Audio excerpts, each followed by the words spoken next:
and hello everyone, and welcome to day 3 of this Blair Community Cup 4 games. Woo-hoo. Today we are on round 2 of the Castle Age bracket, and as a new co-caster with me today, I think for the first time at all, It I is first have, time. yeah, I have Thalion on. So hello and welcome. Hello there. Yeah. Um, So you were heavily involved with the admin side, like the set up the websites, the organization, the artwork in the tournament, right? yes, yes. I've helped build the rulebook and the website and our fun little title cards for the stream the past couple of years. So, Nice. the- So how is that something is that something you do professionally as well, or just like I can transfer that, or is that hobby wise, or it, what's it your is very background? much a hobby. Okay, I'm an accountant. This is not my normal thing, but I like organizing things and start with a template and I can make a document look pretty. So, cool. Well, that certainly worked out. The handbook looks great, and also these overlays have been very nice to have. So thanks again for those. you are welcome. And yeah, so you were in the Castle Age bracket, but I think you were playing in Teutonic Knights, which had a bye this round. Yes, we Um, did. so we won't see your team play, but you get to comment on all the other teams. I Um, do. do you feel like there was like going into the tournament, there's a particularly tough opponent that you were like, There oh, this is were a team we're gonna have to watch out for? There were a couple. One of them is in this lineup, the Thorin Oakenshield. I've Hmm. played against him and a few times, and it's like, oh boy, it's going to be tough here. No.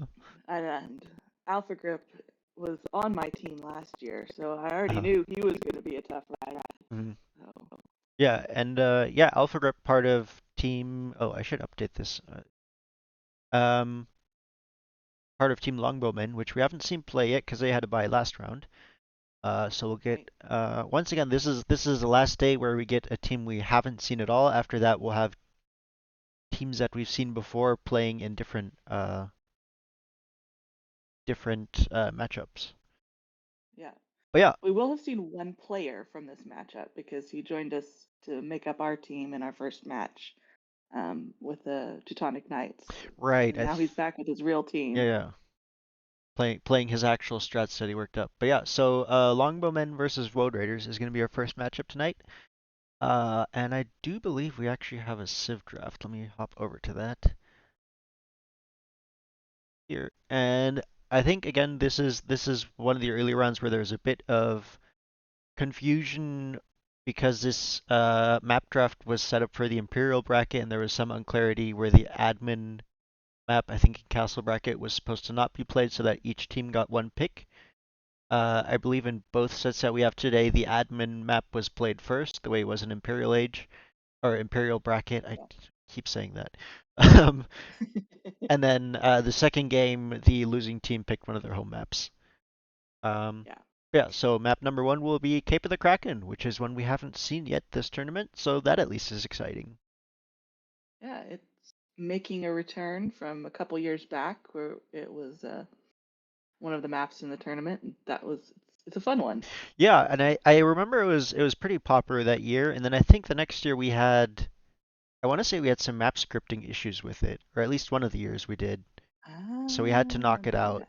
that. But it's back, and we haven't seen it yet, so get excited for that. And I know Alpha Grip was itching for water maps, and this is definitely one where water can play a big part. But we'll get into that in a second. Eh, Uh, what have what have we got? yeah, I have Cave of the Kraken pulled up. Let me know what second you're on. I am on 11. Okay, so let me that.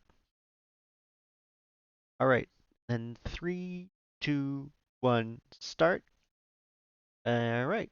So as mentioned, Cape of the Kraken. Um, it's whoops, very interesting map. Let me get the overlay right again.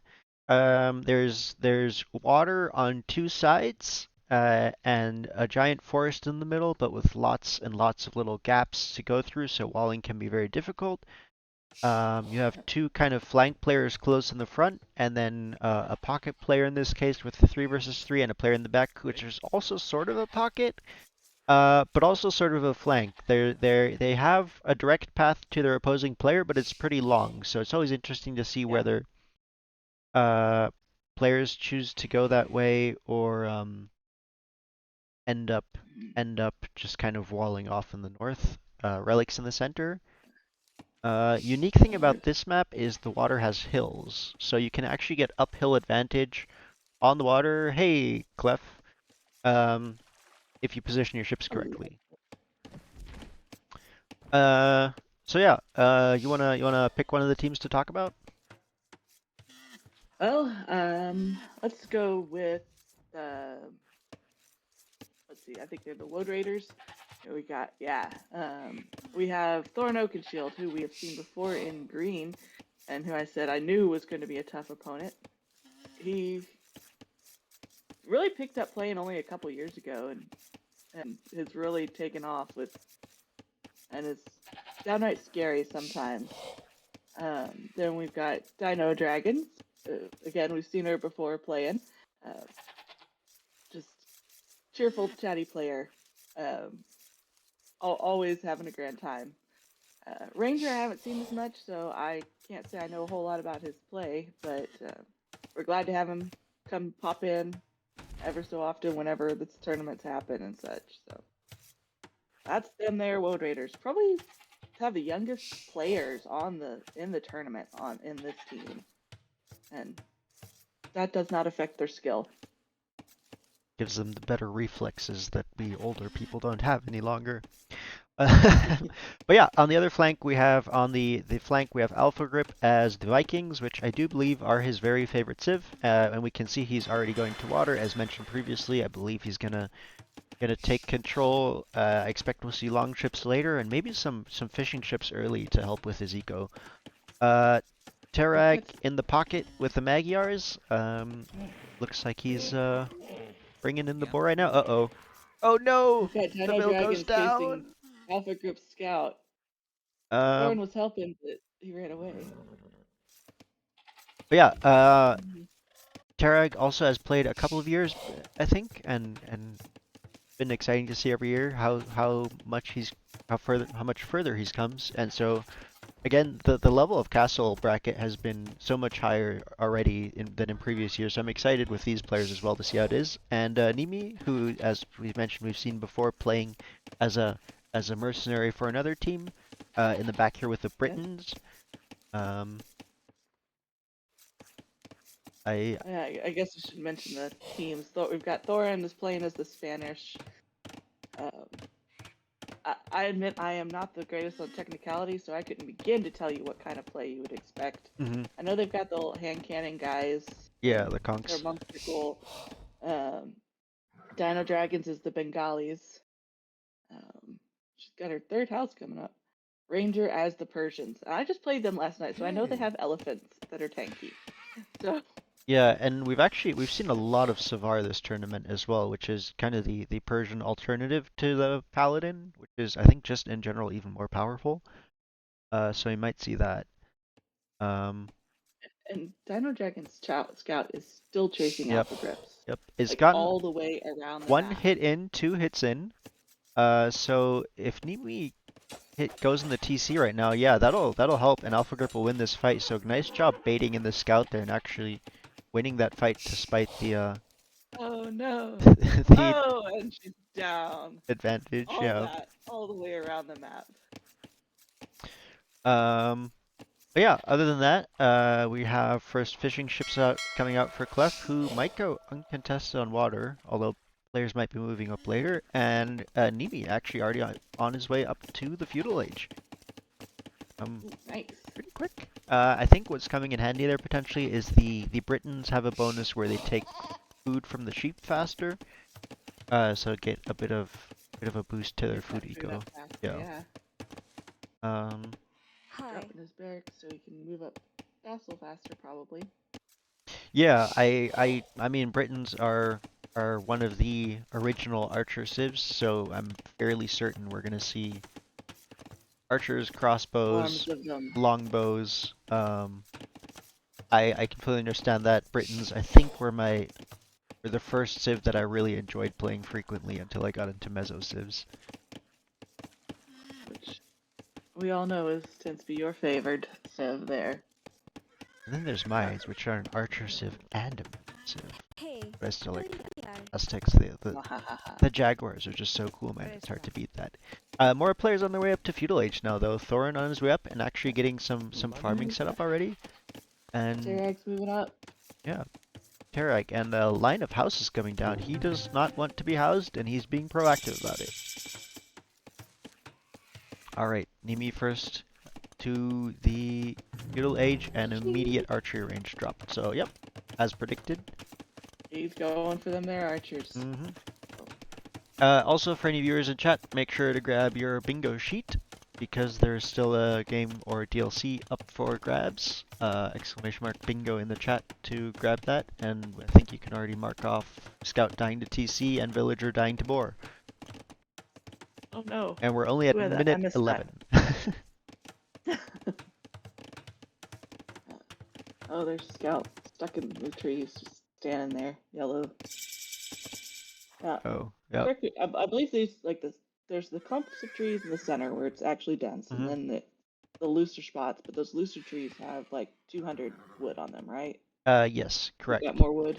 They have a whole lot of wood, and it just like it makes it very interesting to try and wall off the center section because there's gaps everywhere. So if you want to wall off, you really have to be careful about that. Looks like Alpha Grip is opting for a more just building wall in front and actually walling himself towards the water, which is fine for now. Long term, he will probably need to go to that center wood though, as the wood lines on the outside are fairly small, and you'll go through those pretty quick.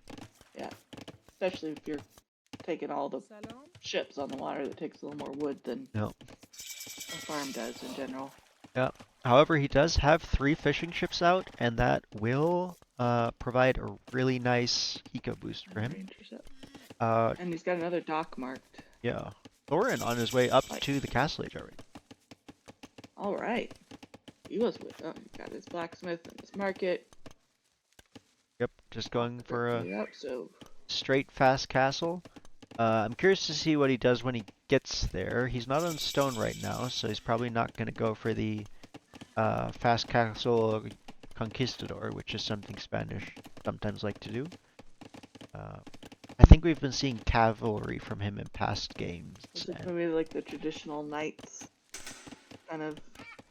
Yeah, and Spanish do have decent cavalry. They do get paladin, so definitely not a bad option there. Two little ladies hacking away at the gold.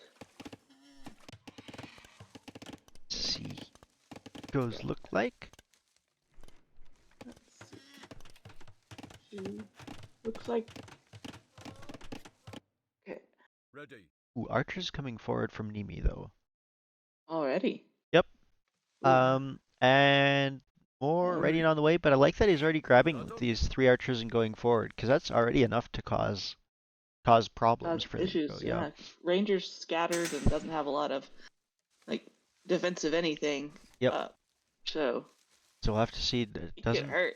I think well, it does have a barracks down, but we'll need to probably either drop a tower to defend himself or an archery ranger stable to output some military units, as the archers are in on the berries. And if they see the berries and they go for that, poor fellows, exposed, attack. And these villagers do not have looms, so their HP is going down quickly as well. One goes down,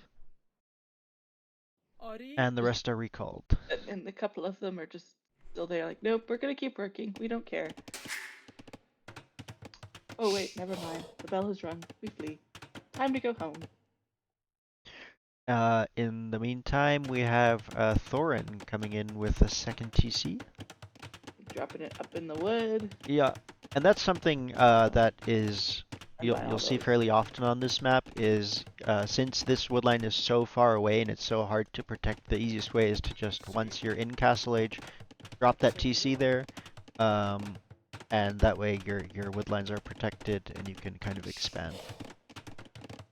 And you're right in the middle of all the hunt right there Yeah. for Yeah, Thorin actually, there that's a if really you nice want to do placement some. with the hunt right by that TC. Have some, what are those?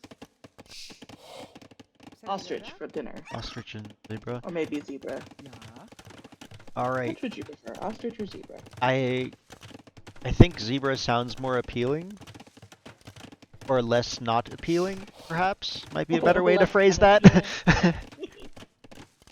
An I ostrich just a big bird, right? maybe. It's a frame of reference, I guess, where if you think ostrich probably just tastes like chicken, because everything just tastes like chicken. Ooh, we have trade being set up early from Terag and Alpha Grip on the water. Ah, yes. So really utilizing that water control for food and gold. In fact, Alpha Grip's entire eco could be basically on water if you wanted. Well, and trees. Water and trees. Well, yeah, trees. But once you have enough wood, you have your production buildings, you just need food and gold for your units. You know, Yeah, it's yeah, viable. there's Third that. TC for Thorin though. But the eco difference is actually still heavily in favor of Longbowmen with True. 110 eco units to 65. Now, to be fair, there's a bit of lost production time of villagers, obviously, for Thorin, who went up to the Castle Age, which is a solid 2.5 minutes, which accounts for something like 5, 6 villagers, I think, but Yeah, it's still a differential of 40 eco unit. It's yeah. massive. The longbowmen are all 30s and 40s for their builds, and the wood raiders are got some 11, 20s, and much smaller numbers. Yep. And Nimi is up to the Castle Age now as well, actually. Still has these archers available to do damage, Fletching coming in now. So we might see crossbow soon. And Alpha Grip Scout still checking around, seeing what he can do, harassing the villagers a little bit. As I don't think he saw that Dino Dragons went to water. I Ooh, don't how do I switch So that? there.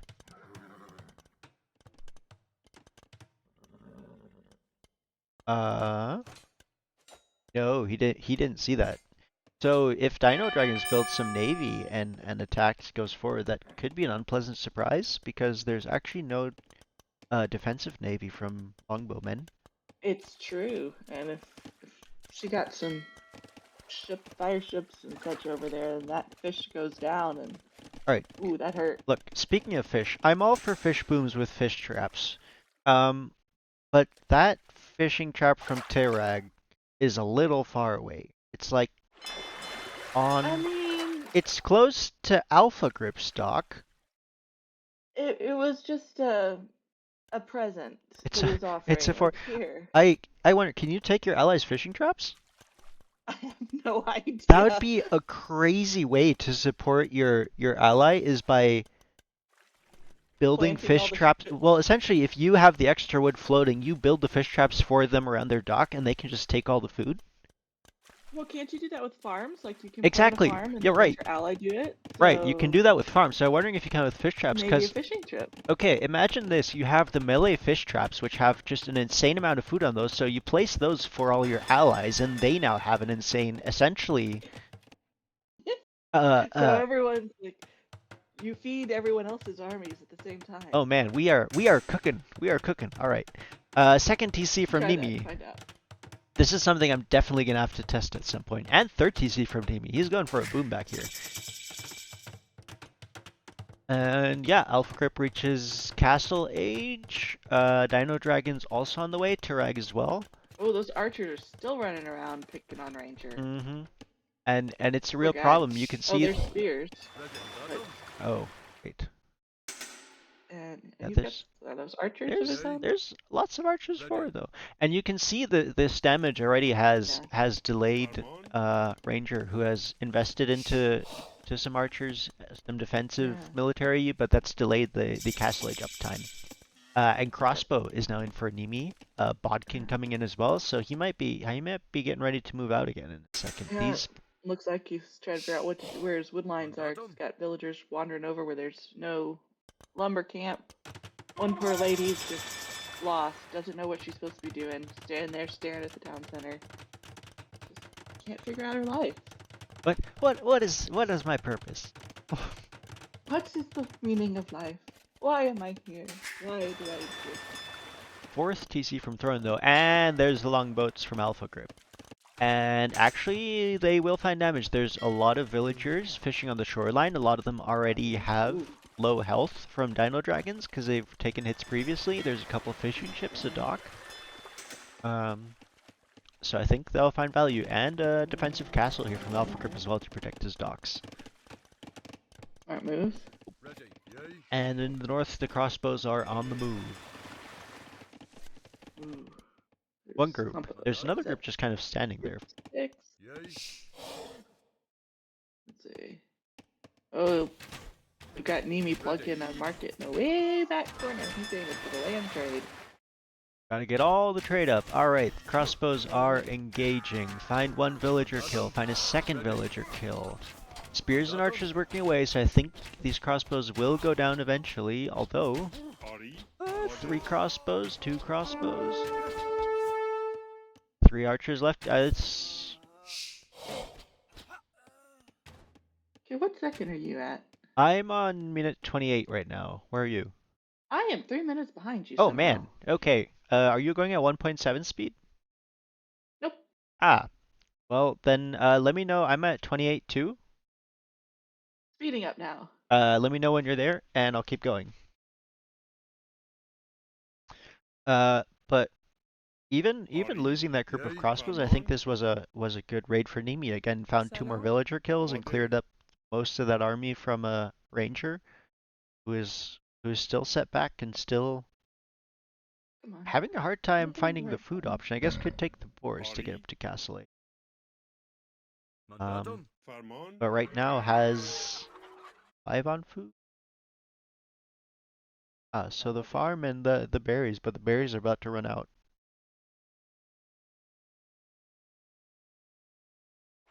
And Yeah. this long range Right. fishing. Go fast.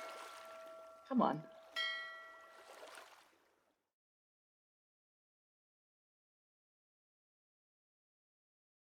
This is the longest range fish trap I think I've ever seen. I wonder if that was a misclick. Is he actually using it? I can't. I He is can't using see it it, yet. yes. He has a fishing chip on it right now. It's right in front of Alpha Grip stocks. Okay, I see the little yellow dot moving. Right. I'm not sure if I'm clicking the right thing to speed this up because it doesn't seem like it's going any faster. It might be constrained. So once you speed up, it goes as fast as your computer can handle, essentially. Um, Oh, problem.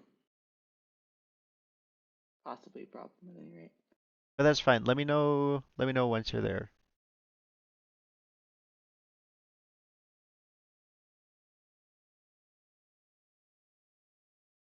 Keep analyzing. Ooh, think. 28 point, oh, 10, 11, 12, 13, 14, 15, 28, 16, 17, Oh, okay. Yeah. 20. I'm starting again then. Sorry about that, 22. folks. All good. And yeah, Alfred Grip's navy is moving out. He is looking to find some Uh, damage. there's the swarms. Oh, poor villagers. Unknowing, they venture forth to find food and Yep. only will find their doom. Most Historically likely. accurate medieval depiction of Viking raids. Coming in. Oh, yeah. The ships are Oh, here. Is Alpha Grip paying attention to this? oh, are they They'll just kind just of pass. That's not creeping even worth along? attacking. We'll pass the... Oh, that villager is dead though. That is a very dead villager. And... that villager dodges. One fishing ship goes down, and another fishing ship goes down, and Dino Dragons is pulling a village. That last fishing ship will probably also go down. I expect the dock as well, potentially. Although Alpha Grip is opting to see if he can find more damage on Eco Unit first. Might find another villager kill if he's paying attention. And if the ships can hit. Oh, Which they're having... yeah. This lady is... she's dodging 14 Viking... Okay, she does go down. Ah, But, she tried so hard.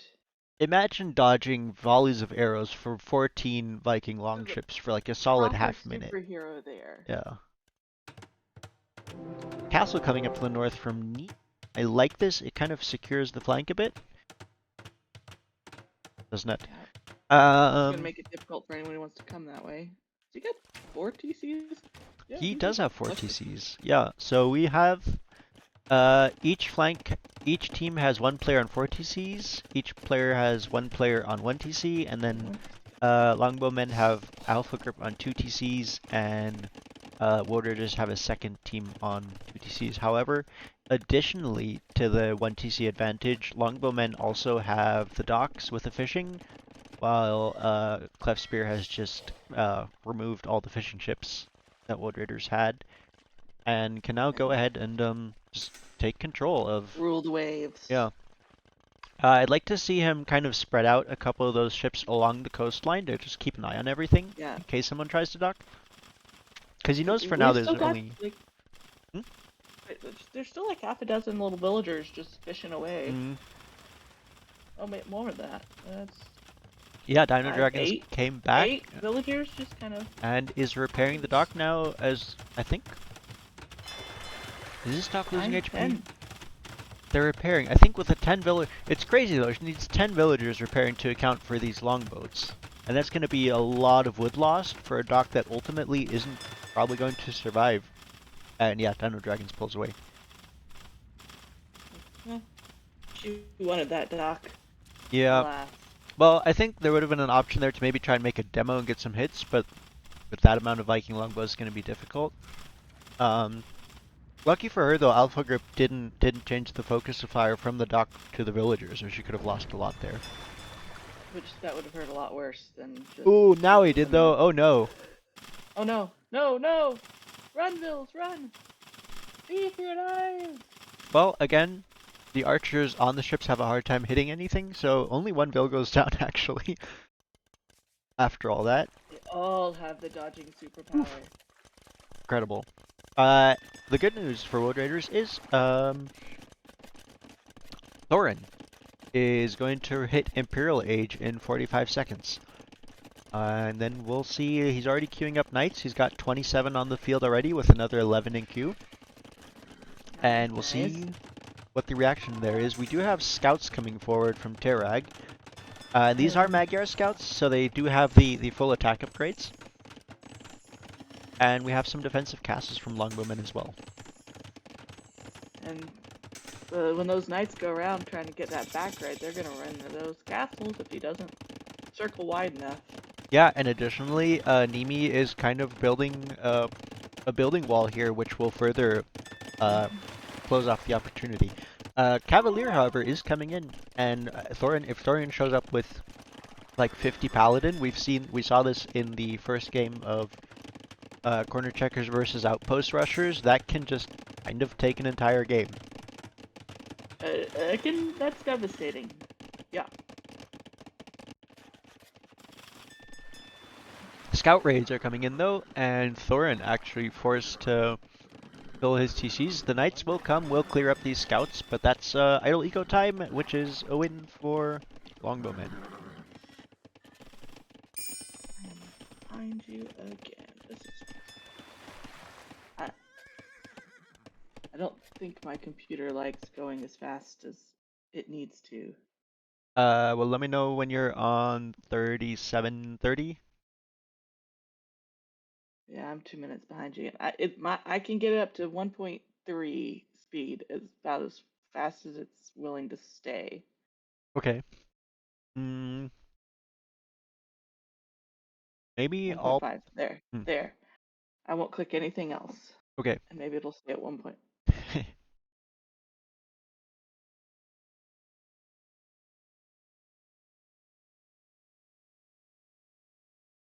Yeah, and in all fairness, it is very resource intensive to run.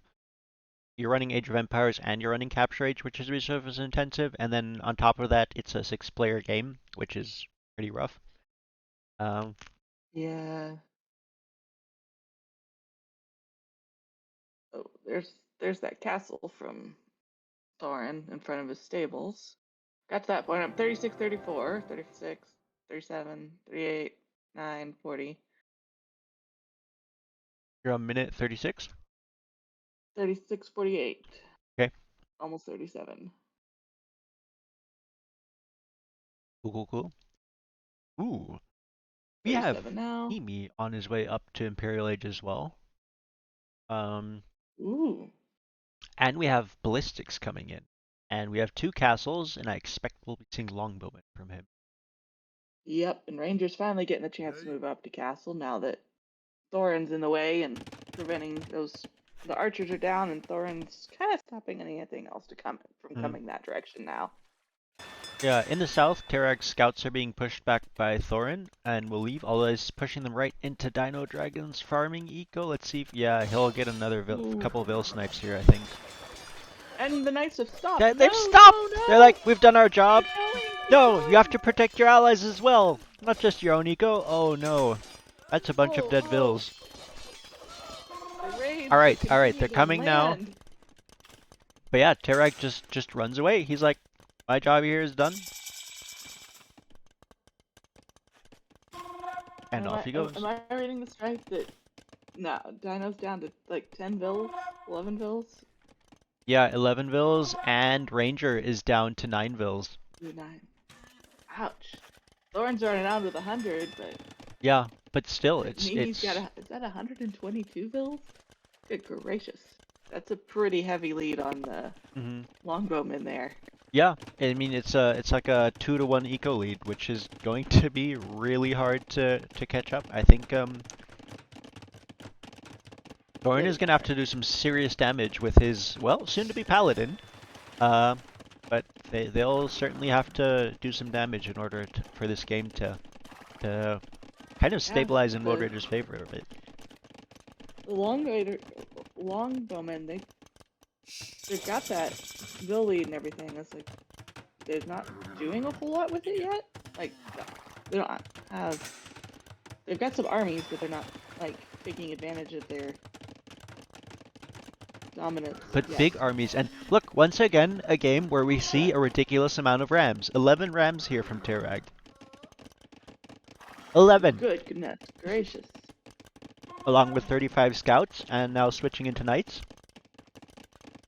Human and werewolf coming in from Nimi. Ooh. But yeah, with this amount of scouts, since Team World Raiders is open, the scouts obviously can't engage Thorin's paladin, but what they can do is just split up, run all over all the ecos, and it's, And if nothing else, have a grand old time. yeah, if nothing else, you're gonna completely idle your opponent's eco for several minutes until they manage to clear this up. And now the crossbows are here to support as well. Dino picked up a relic in there somewhere. 4 relics actually, wow. Which is gonna be She's going for them their relics then. mm-hmm.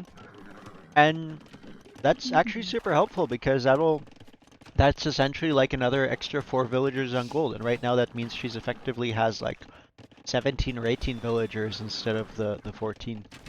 So that is helpful in the eco. And Out there for a bit. push coming in the north though. Thorin's paladin are moving out, and Trebs are taking on these castles. Will surround the crossbows and take them out, and Crossbow melting. you know, yeah, crossbow on its own won't do well against paladin. And actually, I'm a little surprised that none of Thorin's Trebs were down, because Nimi had 2 werewolf Trebs out working away on them. See, one of them is almost dead. Held coming in though from Nimi, which is a great response. Britain Halds aren't necessarily the best, but they will do significantly better. Get some spiky guys out there. They're a little more dangerous. Yep. Than the,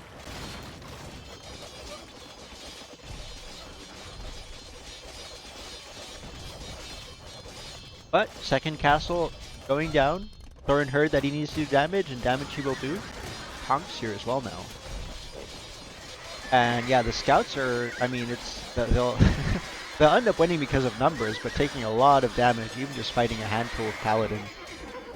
But we have knights here as well now, as well as, what are those, Magyar Hussars? Oh. Yeah.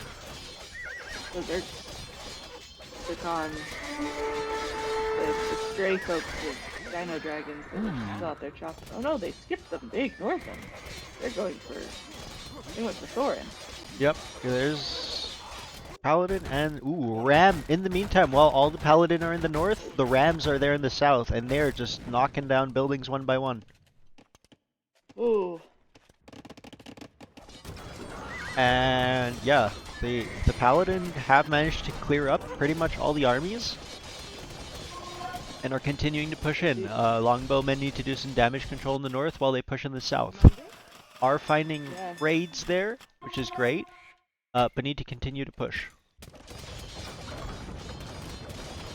They're keeping throwing off that south gold. That's fine. All those rams just sitting there. Just doing nothing. Gotta put those bad boys to work.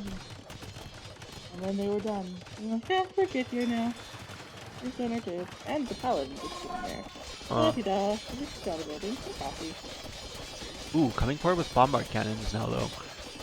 I believe that TC goes down.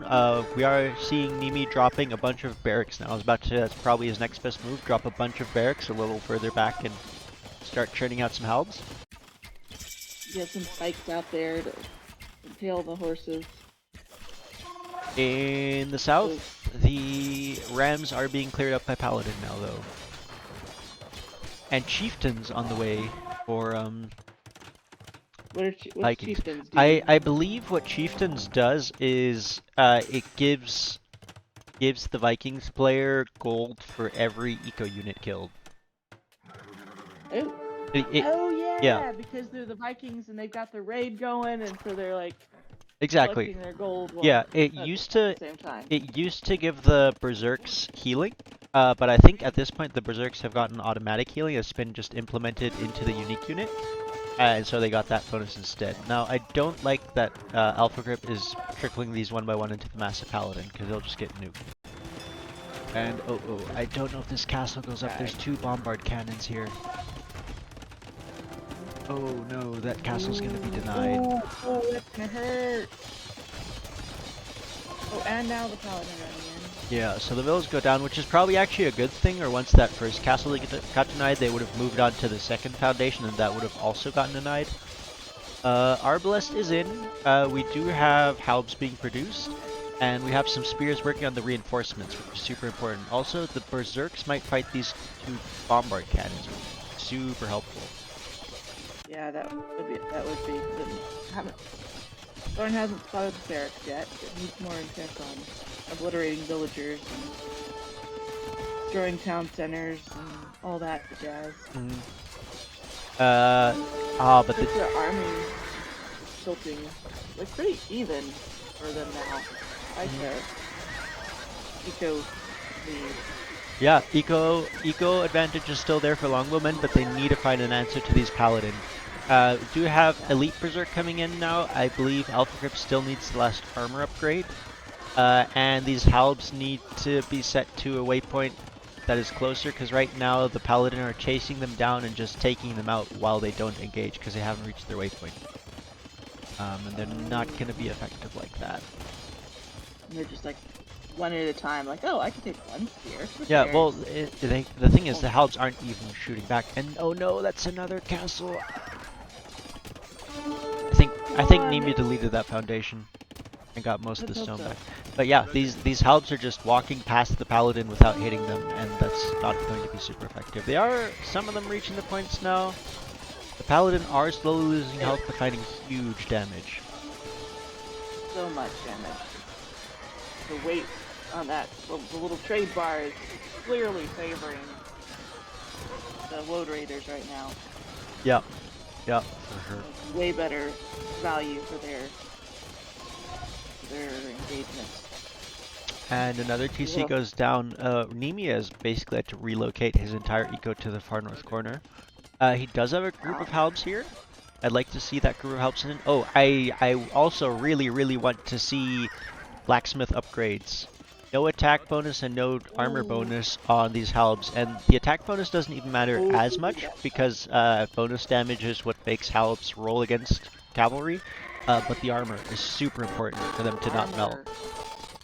Still, they find a decent engagement, managed to take out at least one of the groups of paladin, which is already helpful. What's going down? Is anything going down in the south? I Not know. right now. We have a group of arbs I know here it's from Nimi. building some stuff, but Yeah. it's just Thorin sweeping in from the north, just kind of Yeah, just walking wrecking through, everything found in a his path. huge raid on Terrag's eco now as well. And actually the eco numbers are starting to Dominant. equalize. And unless Longbowmen find an answer to these paladin, I think Wood Raiders are going to take this game. For all that eco advantage they had to start with, they just got those paladin hit and they are rolling. I need to remember this for myself. Oh, there's the what are those guys called? The Ratha? Yep, the Ratha. From Dino. Yep. Coming through and picking up wherever paladins are missing it. Are they? They're just taking down those houses. Just like let's just circle up and obliterate. Oh wait, never mind. That looks more interesting. There's an enemy. Yeah, and now eco advantage is about to shift in favor of Wood Raiders as well. Help coming in now for Terrag as well, but he's also down to 23 villagers and 1 TC, which is under threat right now as the bombard cannons move in. Uh-oh. Is Ranger villagerless again? Ranger? No, Ranger has wrong 18 villagers. No, no. I saw something. I saw an entirely different number. What? No. That game is rough. And okay, the elite berserks will do decent damage against the Ratha. There's a bunch of scorpions here now, so another group of paladin goes down. And production has slowed down a little bit for Thorin, which might help out Longbowmen. Give him a bit of breathing space. Yeah, the group of Ratha is cleared up. However, there's another wave of paladin coming in here, and they will be able to clear up these berserks. In the back. Yeah, they need helps. They just need more helps on Longbowmen right now, and they need more army. They need some. Paladin are in on coming in Nimi's one at a base as time. well. Oh, they found his back base? Yep. Oh. And the help, there's no helps here yet either. They're being queued up now, but be trickling out one by one. Again, I understand trying to slow the push by trickling, but all it does is get all your units killed for free. Yeah. Ah, there we go. We do have plate mail armor. Like that, I'm like, okay, let's garrison them in the building, and then we'll spit them all out when there's at least more than one. 5 or 6. Longbowmen are down to 1 TC each, or in Terrag's case, 1 TC foundation. That might go down if he doesn't build it. Castle being trebbed down from 2 different sides now. Push from the front and the back. I think Wood Raiders are going to take this game. I think they are. They had a little bit slower start on that eco, but those Paladins were pretty I don't think you can necessarily ignore Waterclef. I think the thing is that your opponents didn't go to water, and so once you had control, I mean, you have really big fishing eco, which then if you put those on fish traps, that can be huge. But yeah, in this case, you didn't need a huge investment of navy, which is hard to say. It always depends on what team you're playing, whether they'll go water or not. But yeah. Yeah, and the Paladin are just kind of clearing everything up. like the water doesn't reach everywhere, so you can't. Yeah, there's value in having it for that extra food source and such, but it's not like you can reach the enemy to take them down with that. Now, the nice thing is these longbows can help defend these TCs and these castles even against enemies that push, so that does provide another defensive position. As in the north, I think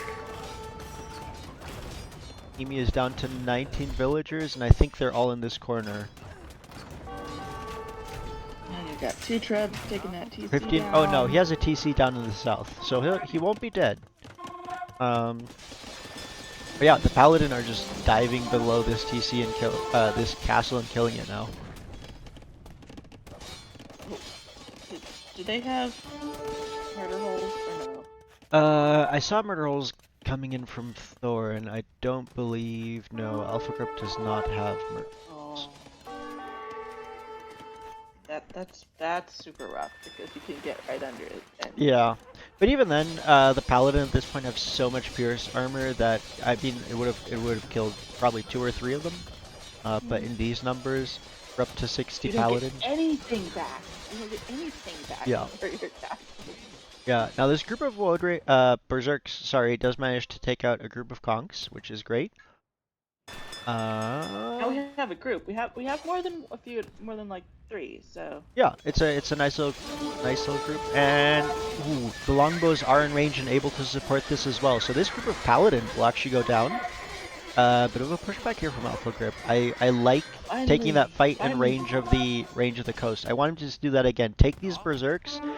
Yeah, that's right. That's what he's doing. Baiting the paladin back, bringing in the longship support, and then taking the fight to give himself the best possible.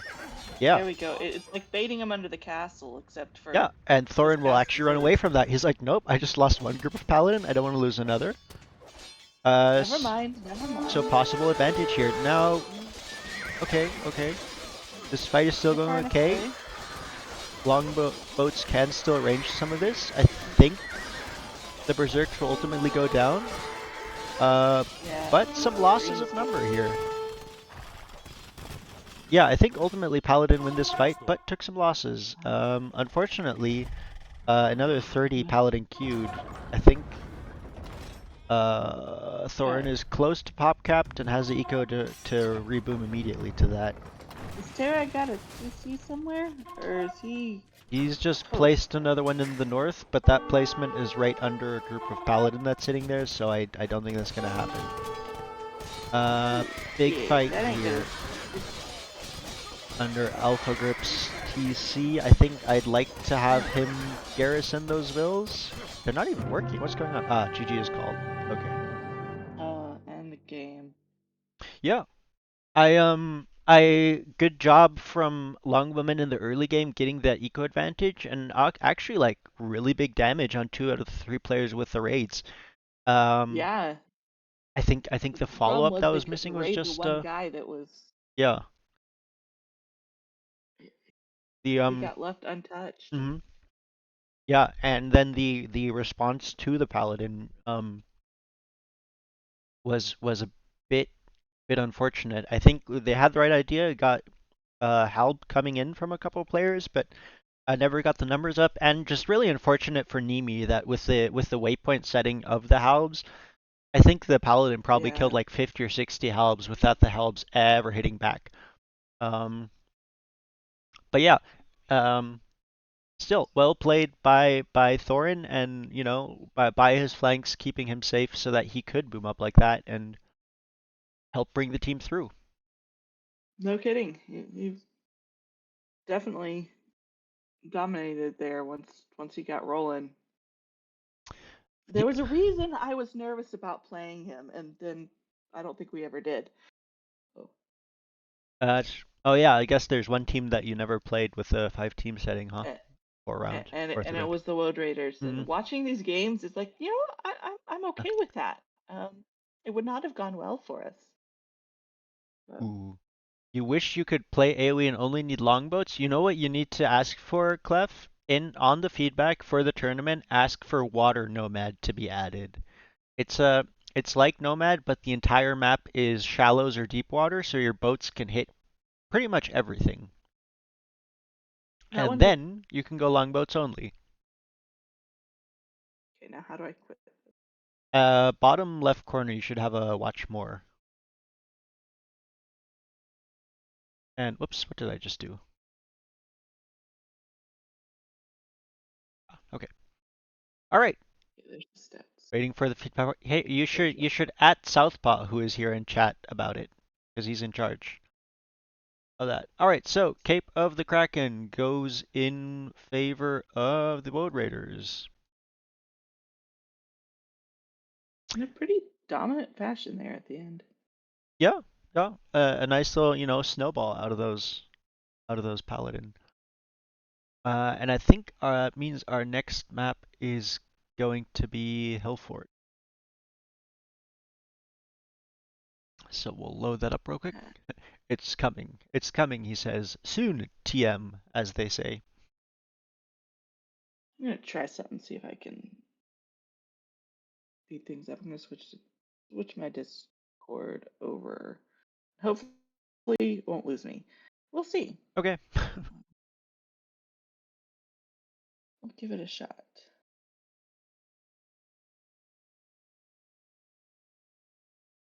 Okay, am I still here? Yep, we're still here. Let Hold me double on. check my sources. Let's look at this too. Yeah.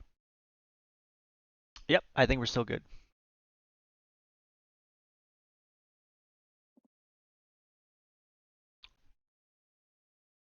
All right, so next map is going to be Hill Forts, which is actually a map we saw a surprising amount this tournament. I I know I kind of expected it to be played less because we've seen it previously and it Yes, hasn't here. been popular. What? Hello? Uh-oh.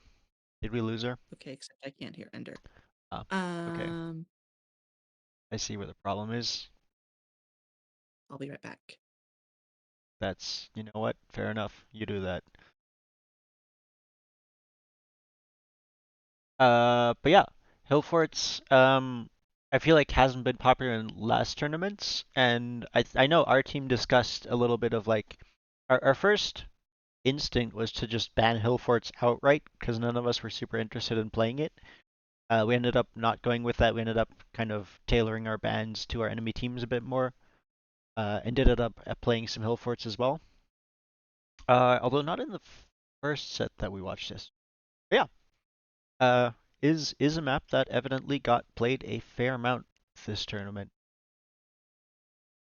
We've seen it in one, two, three, I think three or four. This is the third or fourth sets now out of five where we Yeah, see it.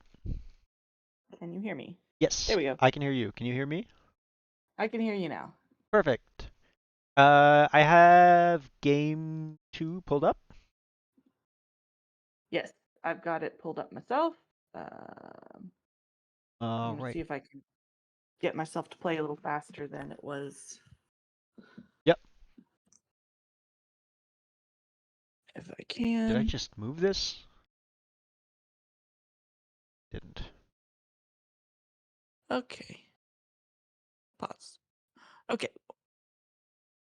I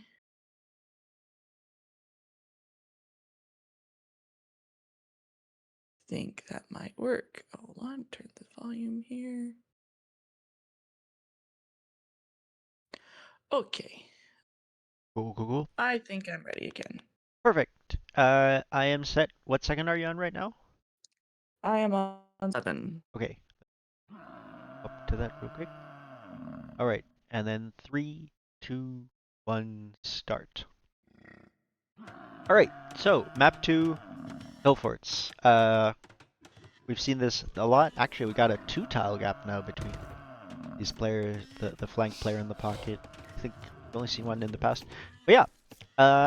So in the south, we have Nimi on flank as the Hindustanis, which I think every game of Hillfort that we've seen, we've had at least one player on Hindustanis. So obviously very Oh, popular.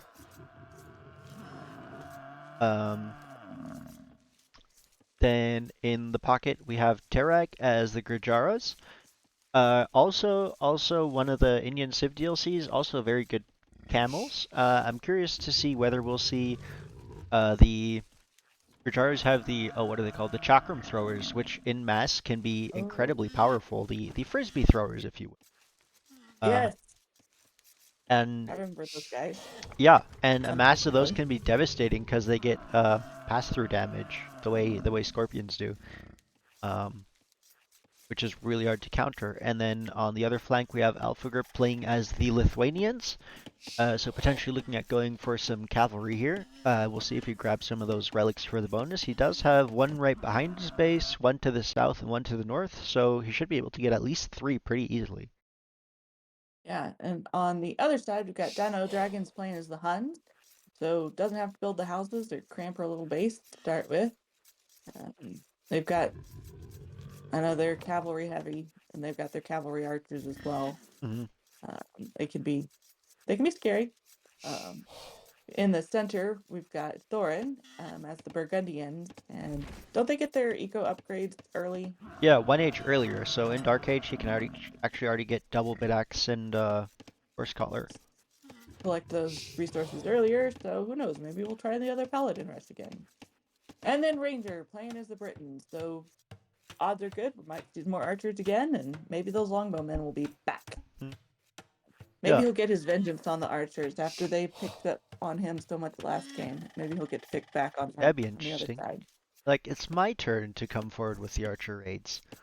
You Um, just thought you could shoot me. That's what you thought. that's right. Scouts running around. Alpha Group actually, no, Nimi manages to snag some of these. Tries to lame the water buffalo, but because there's a gate there and that gate belongs to Ranger, the water buffalo will just be stuck at the gate. So that should be fine. They But just, that would be an annoying snipe, but particularly on this they map. are inside. Yeah. This is a kind of an interesting generation, it feels like. Usually this seems like it's more sideways across Hmm. the corners a Yeah, little this bit is instead of this just is like flat along the flat edges. on the edge. Yeah, and that actually There's not a lot of them means in the back. yeah, that's super narrow. There are still some golds and wood lines there, but players will be forced to move out to the side. So we might see some wall off of the sides there to protect that. Yeah. Because you're right, this is a bit unusual. We do have some nice wood lines in the north that will make it super easily for Nemi to kind of wall off all the way towards the shallows. That is, it's like what? That's not very much space that he has to. There's like Yeah, I one think tree connecting it in between those two clumps. yeah, I So you think could there might be give a yourself one a nice tile gap. space. That's definitely something I drop a house or a wall there between those two just to be sure that there's not a gap. Just But to yeah, be sure, because there could be one. There could be one. you gotta. Well, what you do is you try and send a villager through it or something or a scout to check, and if the scout goes all the way around, then you know it's safe. Then And if you it goes through, know. you go, nope, we are shutting that Not down. doing this, not doing that. You have Alpha Corp scout kind of waiting in a pocket here, and I don't think Ranger scout is looking for. He's just scouting around. And actually, Thorin has moved out to the back already, starting on that wood line. And again, Wasting your time. particularly for the pocket players, this might be rough because they, They don't have a lot of space. right, they don't have a lot of space, and while the flank players can just move out to the sides and boom there, the pocket players need to either move all the way out to the side as well, or start building their eco forward, which will leave it pretty exposed. So I'm curious if that affects the pocket players' ability to boom here, guys. Uh, Uh, or if they The decide, trees are a place where it's like a decent walling zone, so you could like reduce the space, uh-huh, like choke points at yeah. least. But those shallows mean that you can't ever completely be walled. So Well, unless you go for the two docks, in which case true, you'll true. never be able to stonewall, and those docks do go down quickly to Imperial Age units or siege or something. But it is possible. Um, Or at least you know they're coming. yeah, it gives you warning if nothing else, and the ability to produce demos to protect yourself. Um, True that. yeah. Looks like Tareg's building his houses all along the back of his, so he's keeping that space inside the walls Ooh. clear, but going outside and kind of doubling it up. Yeah, I like that approach because it still provides the double walls, but as you mentioned, Yeah, it leaves that space in the center for farming, which, as we said, is especially valuable in this generation of this map. So that's a yeah. really smart play there. I'm gonna have to remember that one. That's two things now. That paladins the Paladin wave is now housing outside, on at least on the back. 'Cause in the front, it might be less effective because the house goes down and suddenly you're housed. And Yeah, that's fair. But yeah, we have 4 players on the way up to feudal, and yeah, Terra lagging behind a bit, although he has pocket, so maybe going for a bit more of a fast castle build, where you do go up a few Rangers on vills his later. wave. What was that? Rangers on his wave. Ah, So we've got what? yeah, Everyone. What? Terag on his wave. Dino Dragons is not up yet. I thought I saw her. No, it does No, have 430 I food just said the banked. field of it. So actually, if she unqueues one of these villagers, she could go up, but she might opt to go up to 19 villagers. However, Thorin is housed because he has not been building houses along the back of his base, and I think he My God. has. He has. Oh, he's got the Oh, bases. yeah. Not anyone working on them. Uh-huh. I think he Did he probably drop shift. them? He probably shift queued, and then that kind of bugged out, or the vill got blocked or something, and tasked to, I guess, the woodline or whatever he had them tasked to next. Or thought he was doing. Yeah, because he pulls 2 vills from the woodline now to do that. Now, to be fair, he didn't actively have vills building for most of that because he was on the way up to feudal age. So the TC idle time isn't too bad, but it will be a little bit there, which is unfortunate. But still, I think there's the market from him. I think we're probably going to see a fast castle approach from him. Yep. Looks like he's going for the same basic build as we did last time. Which, I mean, it works, it works. Mm-hmm. Yeah, and he does have the advantage this time. He's already got his feudal age upgrades in and can get the castle age eco upgrades if he wishes, which will delay the castle age a little bit, but give him an even stronger eco. Yeah, space. Space is going to be the big issue. I don't think he even has room to drop a TC here. Well, between the stone and gold, maybe. But then he won't be able to set up many farms around that. I'm very curious to see how players handle this. He could, like, he's gonna have to scoot to the side if he wants to do a whole lot. Ooh, stable coming up from Alpha Grip. We might see some more scouts and potentially some raids from him. Stable also from Nimi.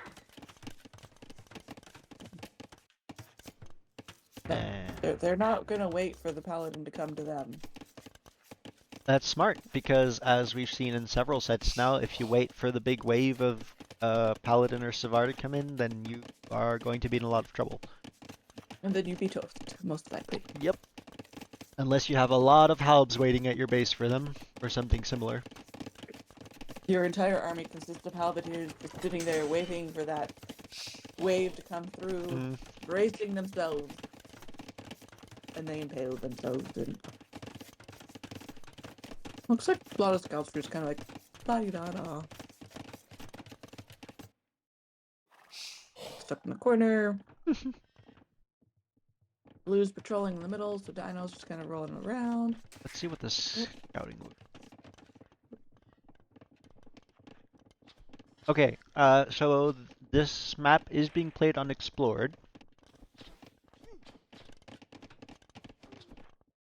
Which means that both teams are fully aware of the situation with the not space in the back, but do also know where the other resources are, and are able to adapt to that. Yeah, curious to see. I'd be curious to hear whether there was a lot of discussion about that. Thorin is on the way up to castle as first player. Nimi should be up soon though. You could have like looked like, oh, resources are there. I'm gonna go drop a tower, cause problems, or something. Things you can see in hindsight, like I could have done that. Oh well. Ooh, we do have Alpha Grip walling off the back eco here, and does go for a tower here on the shallows, which is a good approach. It won't stop cavalry from coming in through that gap, but what it will do is it can do some damage, and it can significantly dissuade archers from coming in. which are a Yeah. lot slower and will take some hits from that tower and also can't rush down that tower. So it is a good defense mechanism to kind of help keep yourself a little bit more safe back. And it Castle, does give your camper vills to like hide. right, that too. And since there's 5 vills back here, well, as I say that, the 6th one comes out. I was gonna say they all have room in the tower, but now they don't anymore. Oh, Uh, pity. Castle Age on the way for Nimi, though, as well as Dino Dragons, so delayed Castle Age for her, probably also due to a fast castle approach. And it looks like Thorin has found a place where he can squeeze in TC on the wood line. It's yeah, farming space. Right Farming corner. space is going to be the big problem for Thorin. He does have some Yeah. vills in front of his base, so maybe considering setting up some eco or foreign military there as crop rotation comes in for him. It looks like he got like 4 guys in front, Yeah, so yeah, I'm guessing he's planning on it. yeah. It is wild to see crop rotation in Castle Age. Like, super confused for a second. I was like, oh, right, Burgundians. He's allowed to do that. And yeah, Nimi is walling off the side here as well and is going to go ahead and drop a house in that possible 1 tile gap we were discussing earlier. So again, kind of helping constrict to choke points the locations where enemy raids can come in. And especially that these walls are up on both sides now. It's going to be nice. You can even Yeah. potentially place some pikes into those gaps to protect that even further. And I believe Terag, realizing he doesn't have a market yet, so he's going to get that up, and then he'll be on his way up to Castle Age as well. Yeah, I wonder if Alpha Grip's gonna be wall out from his instead of just toward the back, but like across toward those trees kind of thing. Yeah, this does already help to keep the outside eco on Nimi's side safe by providing that constriction. But if Alpha Grip himself needs space, he may need to wall this side area as well. No, look, Dino's got a second TC plopped. Yeah, and it looks like Thorin is Mm. opting for a forward TC. Yep, on that gold, he's got a couple of knights up there. Knights, yes. Yep. And it's a good TC placement for resources, but still, I'm still wondering how he's gonna get his farming eco set up. You can see he's using a lot of that space inside his walls for farming eco at this point, because he just doesn't have that space anywhere else. Makes sense though. I mean, mine all the gold, chop all the trees, and everything else turns into farms. Yep. Yeah, however, at that point, what I would, I think, really like to see from Thorin is chop down these wood lines inside his base to provide yourself, because this is the best protected, easy, flat, open space that you're going to get for farming right now. Yeah. So cut away those wood lines, doesn't take that long. You have, Like he's got 2 guys going for it. yeah, you have bow saw and everything. Won't take Nope, forever, and nope. it gives you that additional space, which is going to be super nice. And I was wrong. They're leaving. They're leaving town. They're avoiding the trees inside. They're going for the ones outside. Nope. Yeah. I think Thorin pretty quick. He does have Cavalier coming in, and that's another thing that Burgundians have is Castle Age Cavalier, which is very powerful. We do have Nimi has a couple of camels on the field as well as a couple of spears, which can potentially help answer as we have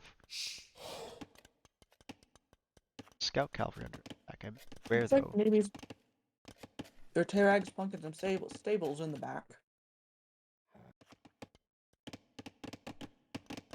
Yep, and got some upgrades coming in as well as supplies, so potentially looking at mixing in some infantry. Castle Age is in. Castle Age is on the way for Alpha Grip now as well, and a second TC is being dropped from Amy, also on the Golden Wood. This one's been a lot more even eco-wise. Yeah, there is, again, a slight advantage for longbowmen at the moment by about, 20 vils. Actually, that's a pretty decent advantage, but definitely a lot closer than last time. Yeah, it's showing the effect that those early raids had on the Woad Raiders there. Yeah.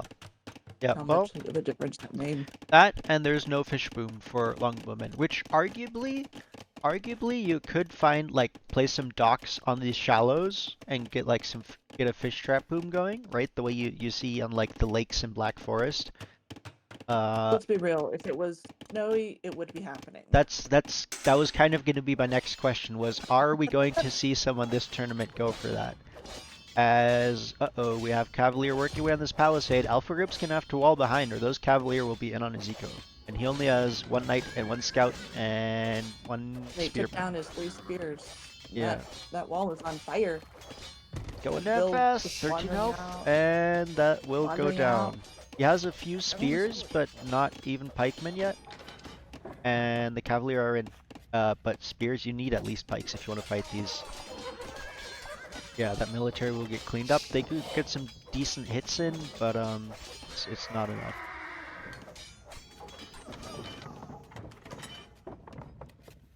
Scouts coming in from Nimi, but again, this is scouts. Ah, but camels are here. Now camels will do decently even against Cavalier. So I believe they should be able to clear this up. And the initial pressure is off. I like the idea from Thorin to just send a couple of those Cavalier up. You know you have a big power spike right now with those Cavalier. And you can potentially do a lot of damage. Also really like from Nimi to have those camels ready early on, because that is the two camel civs here are going to be really effective at countering the cavalry. Second TC from Alpha Grip and Terag. I wonder if we still have a Death Spear in the chat. It's like, did they pick these guys with the camels after the last game? It's like, these are stronger, so maybe we can go something that might counter that. You mean like, Or it was just like as a response, like? Yeah, if there was if any of it was a response to the Paladin crash from last time, or if it was just like, nah, we like these dudes.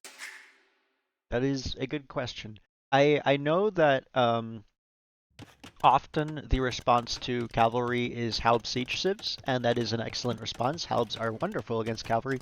However, especially recently, we've seen a lot of new camel civs added, and camel civs are also very powerful, with the added benefit that they have more mobility than Halbs, and that some of these camels are also very effective at just damage output in general when it comes to raiding. We have a monk out from Dino Dragons grabbing relics, I believe, and I think I would like to see that from Clef as well, sooner rather than later, to secure himself those relics for his cavalry. Unless he could opt to go Spear Skirm. Lithuanians do have a bonus to their, I want to say, the movement speed of their spears and skirms, plus tower shields give spears and skirms additional armor. So that is extremely viable, and Thorin has shown Cavalier, so Lithuanian spear line is definitely a viable option here, I think. Yeah, so yeah, I've got the camels and the spears, both kind of countering that, whereas they didn't have a whole lot that was like a great counter at the time. Yep. We've got 3 TCs from Nimi, 2 from Terag. Oh. 2 from Alpha Grip. Oh, yeah. Look, Dino's got a castle. Yeah, and I just saw that Alpha Grip actually already has a monastery up, has 2 monks on the field, 1 relic already in, and going to grab more. So he should get that. Alright, in that case, I think cavalry is the approach for it. Possibly Latus. Latus do trade reasonably well even against Paladin, just because, especially with the attack bonus that they get, right? Yeah. That extra boost. Cluster in chat saying it wasn't a straight response, just pick with what we like. That's fair. I think that's reasonable to play to your own strengths as well, rather than just responding. Ooh. Alpha Grip's Knights here clear up a Cavalier that was guarding this relic, and that's a nice little move. To check before you send your monk, because otherwise you're just gonna throw away your monk for free. What was that? Oakenshield's going. Thorn's got spears piling up. Interesting. So maybe expecting cavalry of his own now that he's seen Latus, or potentially he's seen the camels, realizes, okay, maybe Paladin isn't a great option, maybe I go infantry line instead. And yeah, looks like he's got 23 pikes out in Morn Q as he is housed again, and he's starting to run into this issue. You can see he's got a bunch of houses out on the side. He's really struggling to work around this space issue. On the other side, you Yeah. can kind of see that Terag is also kind of taken the space behind Nimi's base because he has none behind his own, and Nimi, meanwhile, moved out to the side. Now, Longbowmen definitely have the advantage that they've kind of secured one side, which provides them a lot more space to safely boom up their eco on. While Road Raiders are still extremely constricted.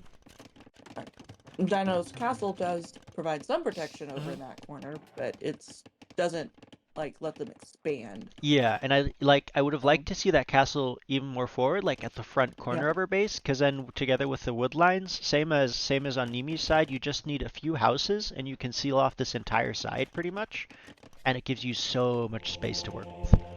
Yeah. However, we have a forward cavalier slash pikeman push about to run into the camels and skirms. Now, I think this is going to be rough for either side. However, the camels engage against the cavalier first, so all the cavalier go down. Nimi pulls back, keeps the camels alive. The skirms will do well against the pikes, however, now in close range, and the pikes will end up winning out over everything. And yeah, good job from Thorin, manages to clear that up. Yeah. Does lose all his cavalier, or yeah, most of his cavalier. There's Crosses. one. There's one. There's one. Oh yeah, true. There's a few left, but 2, 3. yeah. Forward castle from Alpha Grip. I love the placement on top of the hill. Yes.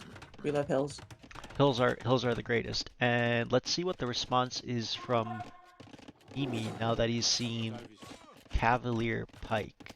That is slowly pushing on his base. Now he does have a second wall of buildings sealing off most of the front of his base, so even if Thorin breaks in here, it's not the end of his world. But again, this Team Longbowman will have to find a response.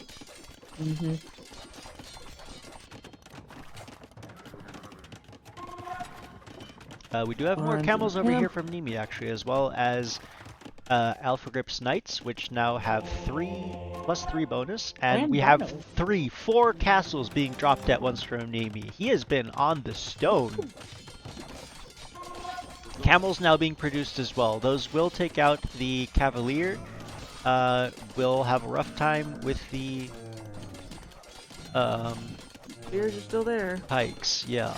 However, even just taking out the Cavalier is really nice because Paladin is on the way, and just reducing those numbers is going to be very helpful.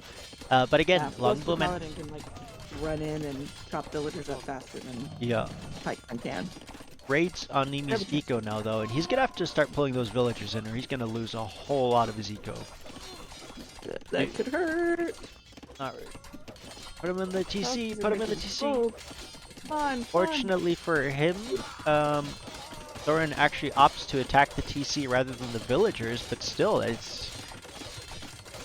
that TC could be firing back. Alpha Grip's Knights now are coming in, and with the bonus they'll do okay. They have +2 armor as well, so they'll do alright. But again, Nimi needs to get villagers inside of that TC. That would be so helpful for this fight right now, as the Knights will go down. Do a reasonable amount of damage, but not enough on their own. We got the purple. And alright, here we have another wave of scouts and camels coming in, and I think this will be enough to clear that up. They got distracted in the TC. They got distracted in the TC and started going after villagers now. However, we do have one skirm in the TC. Alright, the raid is cleared up for now. The camels are here. But Thorin is just sending another wave of pikes. Just like, oh, okay. And he's got Paladin waiting here, and which I think, yeah, he's got Paladin waiting here.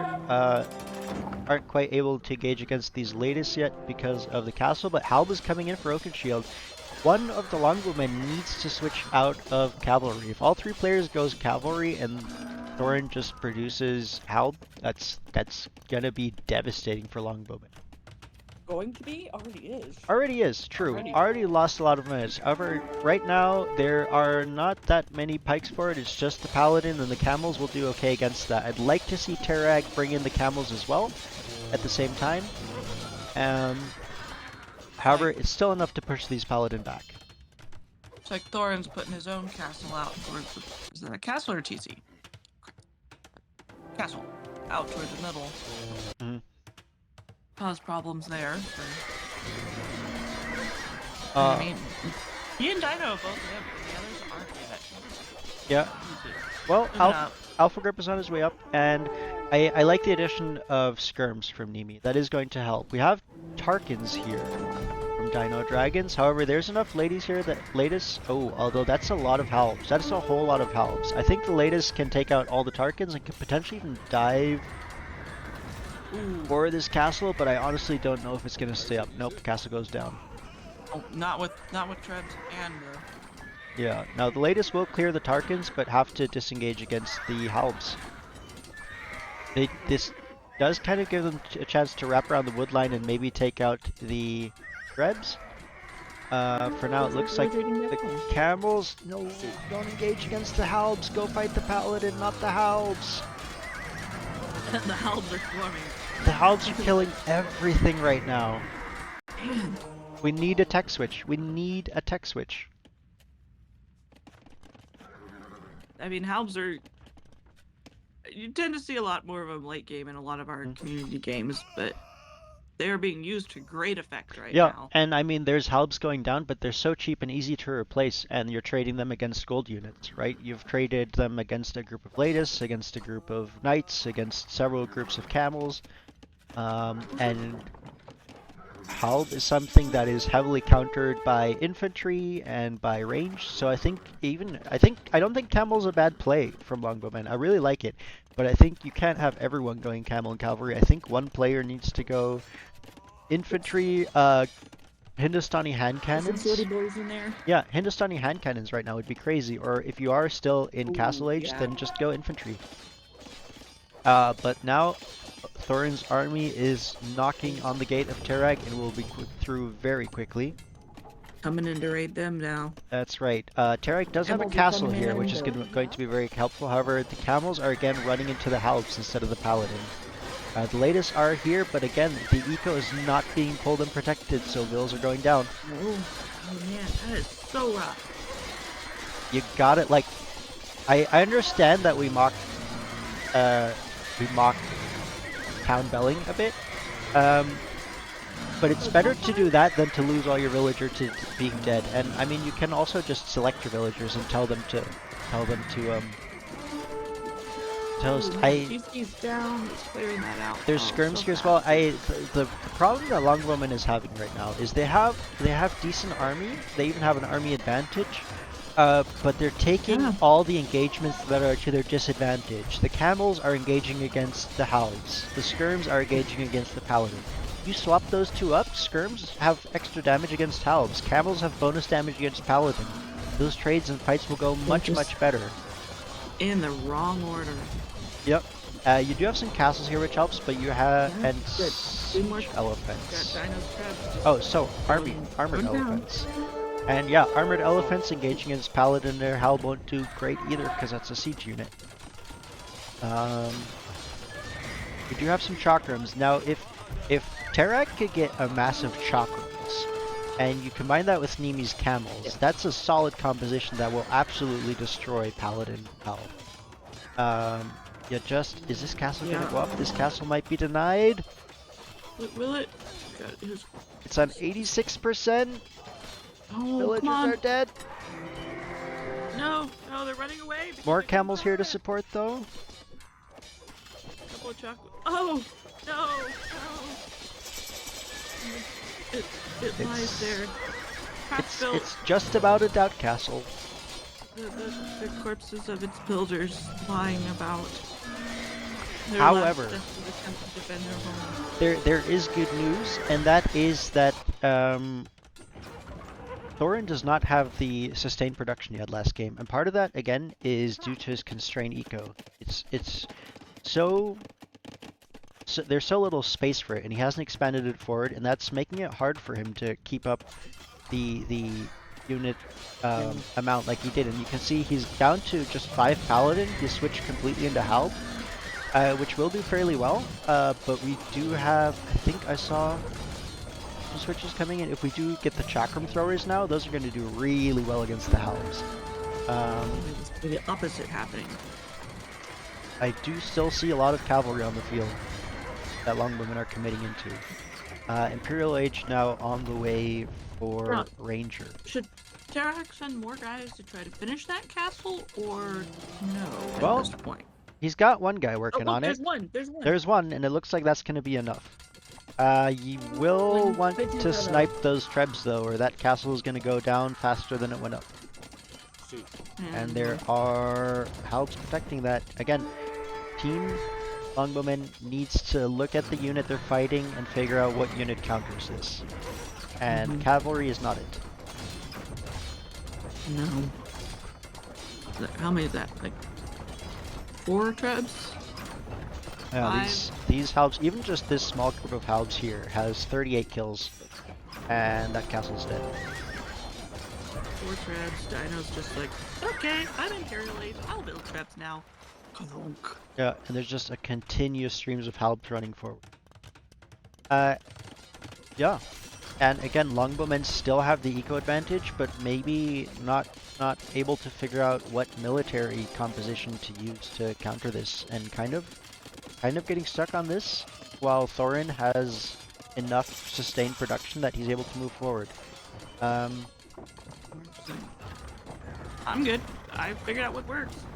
You're not countering me, so... Yeah, and I have to say, really well played from Thorin to realize, hey, I'm fighting into Camel, Paladin won't work. What else do I have? Oh look, I have Hal. Hal will work. I like the attempt here from Alpha Grip diving on the trebs. Will take out one, should get another one. Yes. The third one possibly even? No, I think the halbs get it now, but I think that's worth. Yeah. Oh, the castle still goes down, unfortunately. But diving on those trebs, because if you can snipe these trebs, even if you give up a lot of light cavalry in the process, then suddenly your towers and castles become super effective against halb, because remember, once halbs themselves don't do much damage to things that aren't cavalry. Right. So it's like, get the things that are killing us out. Alright, we have a Ghoulam switch coming in from Nimi. I really like this. I think Ghoulam will absolutely rip through halbs. And Elite Ghoulam on the way as well. I think, and with the 5 castles here, he can produce like crazy. There we go. If that's the answer that longbowmen are on, I really like it. I think that can be super devastating. Yeah, more in queue. What was that? Which ones are Ghoulam? So Ghoulams are, they kind of look like running spearmen. They're the unique unit from the Hindustanis. They're very fast moving. They have a bonus versus, I think, like extra armor versus ranged units, and they do pass-through damage with their spears. Okay. And they also have bonus damage versus eagles. However, in this case, it's just essentially infantry with pass-through damage versus halbs, and that should absolutely go their way. And just hope we don't have the same problem last time, where they're just kind of like running one in at a time, and that is kind of the problem. I think that the halb numbers are sort of dropping, although we have Thorin just like, hey, I took out Turag's base, I'm gonna build my own base here now, and forward production being, alright, Team Longbowmen needs to find a response to be able to push this back, and actually, it's looking kind of rough. Alpha Grip's home base is about to be taken out as well. He's got some outside eco, but it's not protected. no. Ooh, ouch. Like, he's not like you can the eco bonus advantage is still toward the longbowmen, but that army advantage is so much more favoring the Woad Raiders right now. And unfortunately, Ghoulam production has stopped. We're going for Pike and Hussar now. And Hussar will just Hussar is free food you're killing on the halbs. They're getting shredded. I experienced that. I saw my Hussars get shredded, but they did a lot of damage first. So. Yeah, really good play from Thorin though, to realize, hey, my production lines are getting super long. Bring the production forward, put up the barracks right here, and that will further favor his fights. Yeah, he's just like, okay, I don't need to take the time. It's too long to walk. We're gonna just take over completely. And Whatever. yeah, Longbowmen in a bit of a rough position right now. And now, Tarak is going to go ahead and stonewall his back base off, keeping his eco safe, which is important, so that's a good move. Does also have a good amount of spears, but only spears, only with the first armor and first attack, so definitely going to lose They to need a little bit halves. more He needs some more behind them. Yeah, Alpha Grip has a lot of resources banked. I'd like to see him, there we go, drop a bunch of barracks. Maybe add a bunch more farms. You have 12,000 wood, turn some of that into farms, and then you can start just flooding out halbs of your own.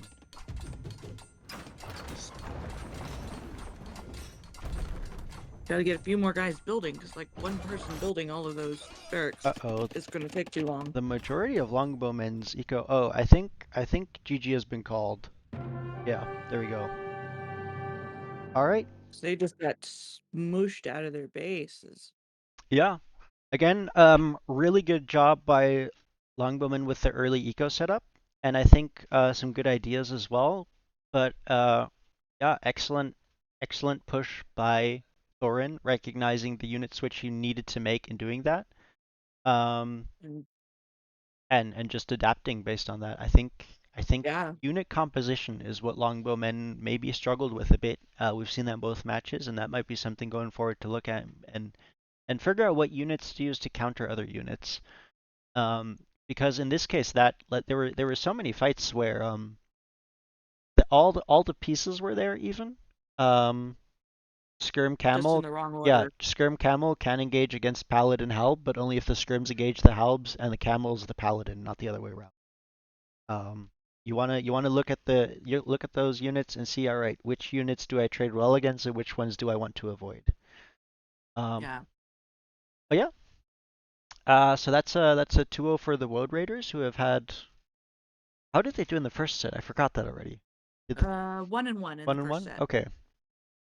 Um, I think their first game they won, and the second game not. They won the first game with even with Ranger like down. That was when they had their Paladin Oh yeah, swarm yeah, that just like obliterated. yeah. Yeah, and now the one thing I will say about hill forts, which is actually one of the reasons I really don't like hill forts, is that these reinforced palisades give you a false sense of security. Because it feels like arena, and you're like, oh, everything I have in here is safe. But as we saw, that they're essentially they're just They're still just palisades. I mean, palisade. fortified palisade, but that's all it is, and cavalry will chew through that pretty quickly. Um, so especially in like mid to late game, you need to reinforce that or create something to defend it. Because all three Yeah. players actually had attacks come through, and um, Alpha Grips was cleared up pretty quickly. Props to them for that. Um, but But then the others the just others were much more that difficult. was Yeah. it. So you need a second layer of reinforcement on these walls, and that's one of those things that make me not like hill forts. But yeah. All right, so that is game two on hill forts, which goes in favor of the Woad Raiders. Well, congratulations to them. Well played. And yeah, good showing from Longbowmen. Excited to see if they change up their strategies going forward from this as well, or what other adaptations we see in their future matches. There's one thing about like watching the stream, doing the stream is one you can learn about your own play, and another you can learn things for your own play when Mm-hmm. you're not the one playing. Yeah, for sure. Um, but yeah, that was actually set number one finished. So we are gonna go on break again for about 10 minutes before we go to set number two. So if you need to grab a drink or walk your dog or whatever it is you do during these breaks, go ahead and do that. And then we'll all meet up here again soon-ish uh, for Chukunu versus Berserks. Oh, come back and see it.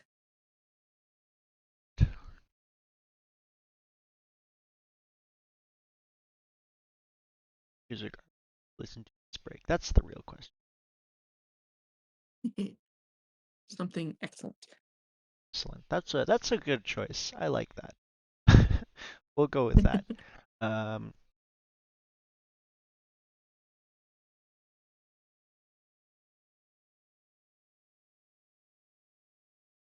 Are we muted? nope, not yet. Okay.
All right. I think we are just about ready to get started on our next set.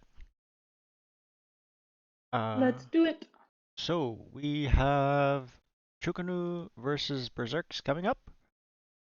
Both teams that we've seen before, but not playing against each other. So excited for that.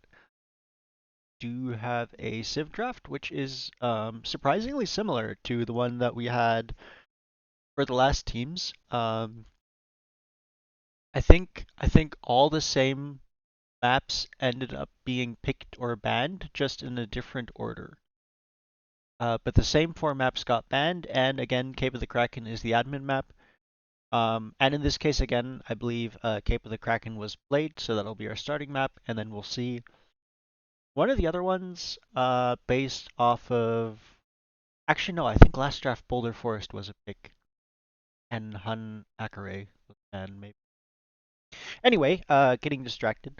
Uh, Cape of the Kraken will be our starting map again, and then I believe the losing team will pick a map based on how that goes. So yeah, let's get right into it. Um, hop over, and before we start, let me actually just uh, this is team 2, and this is team. There we go.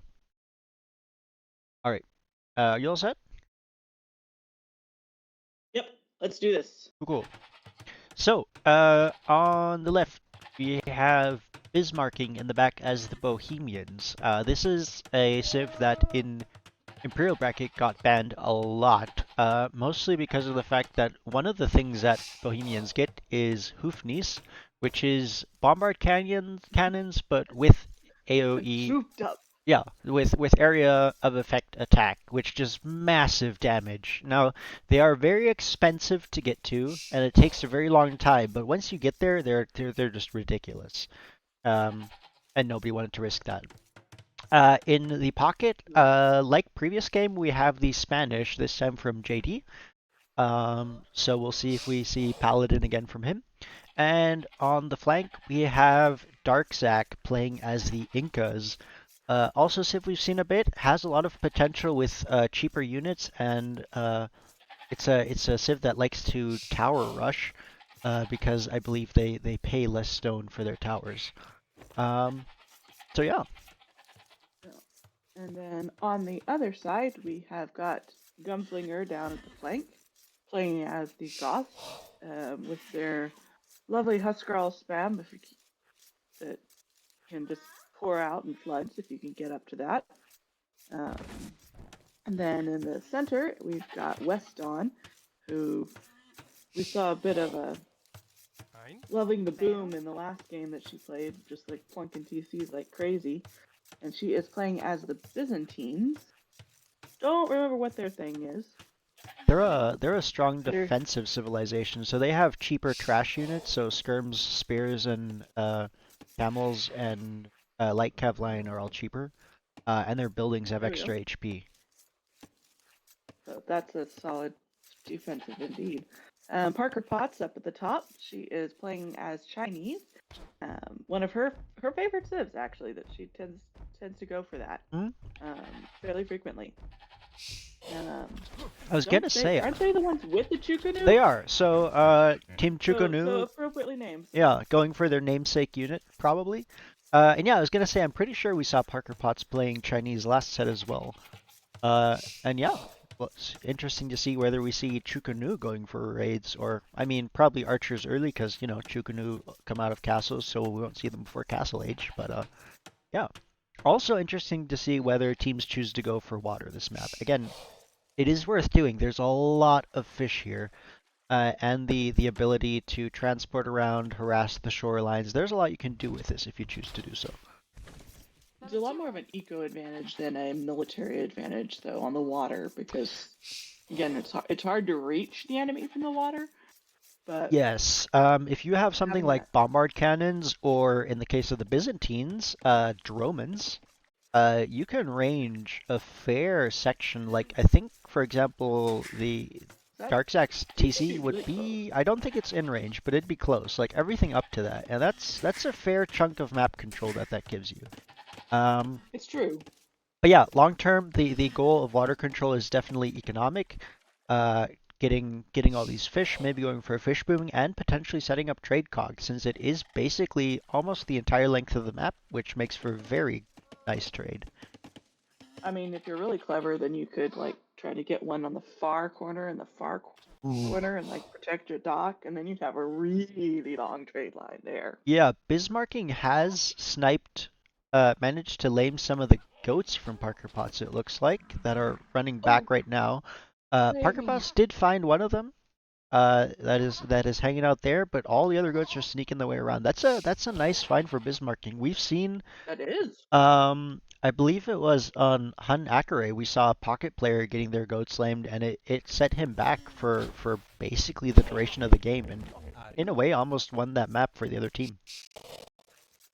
That's one thing I know about like at my level of play. If you're used to one particular set of build, Hmm. and then suddenly that resource isn't there, it's kind of a wait. How do I compensate? Yeah, and I mean, Kind of even if you situation. do know how to, or if you're more experienced, it's still that extra investment that you have to make. Like, okay, what are my options? What is the best one of those to go for? And it's still an extra investment of time and effort. We do see a good move from Parker Potts here. Decides, okay, I have fewer goats. I'm gonna go to this mill early and place it right beside all this hunt, which is actually gonna be really nice. There's 4 ostriches and 4 zebra here, with about what is it? Hold still. So about 1,000 food You're hanging telling out a here. zebra to tell Yeah, hold yeah, yeah. still. So about 1,000 food out here in Hunt, which is going to be really nice for the food eco. And actually, Yeah. the hunt gathers faster than the goats, so we'll be able to make up for that idle time caused by the goats Yeah. not being available. But you're still going for that last one. It's like, okay, you're home. I'm having you for dinner. This one's not getting lamed. Bismarcking look around for the scout for more damage, and we have 3 Let's players go on the on way up with to the feudal. food we know first, and then we'll go on to the more exotic game.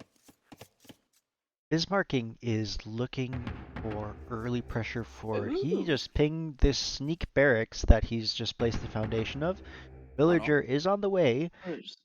We may see Ooh, essentially a that's drush gonna be happening here. rough. This barracks will go up just after feudal age. So I'm curious if he goes for men-at-arms or just dumps out some militia.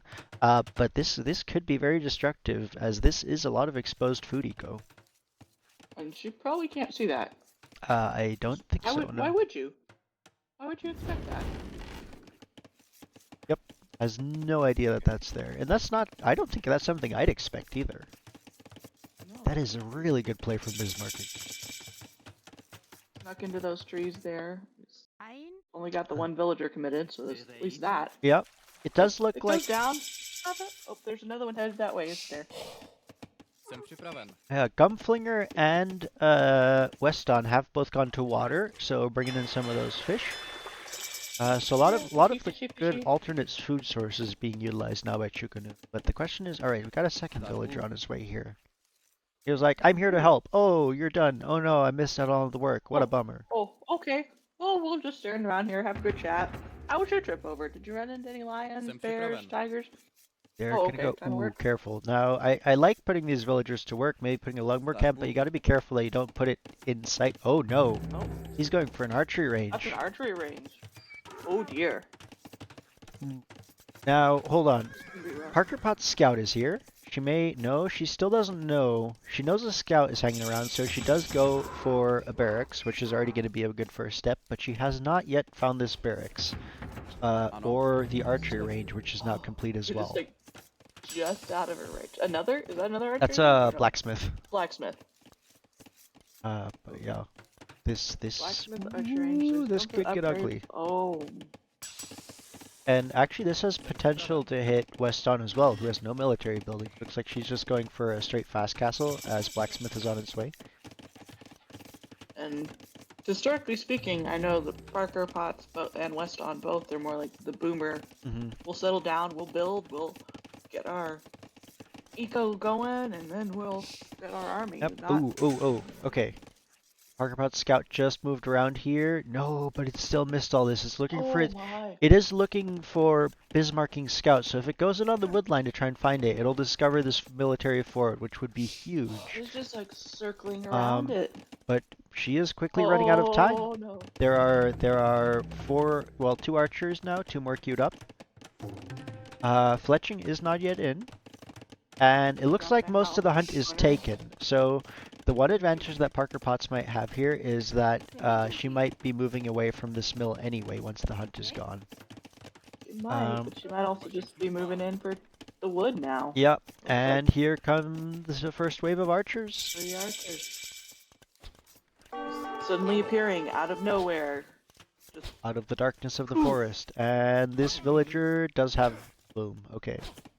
So we'll lose one villager, possibly a second.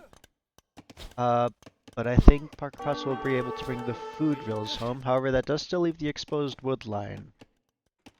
we gotta find a wood Oh, line. I and don't the know if archers you are saw actually that. heading for the Oh, gold. gold. Ooh. And, ooh, nice little micro there from Bismarcking. Takes down the spear so it doesn't snipe the scout. And will this Oh, the villager make golds it? are running in. I think we're going to see a second villager sniped here. This one does make it. Ooh, just makes it. And the scout TC is takes out down. the scout. But another gold villager down. Nope, nope. Oh, that's her Oh, the no. other point. Yeah, yeah. It's just headed straight out. Oh, and that scout goes down. Oh, this villager is dead. No, no, no. That's And she falls. 3 villagers dead.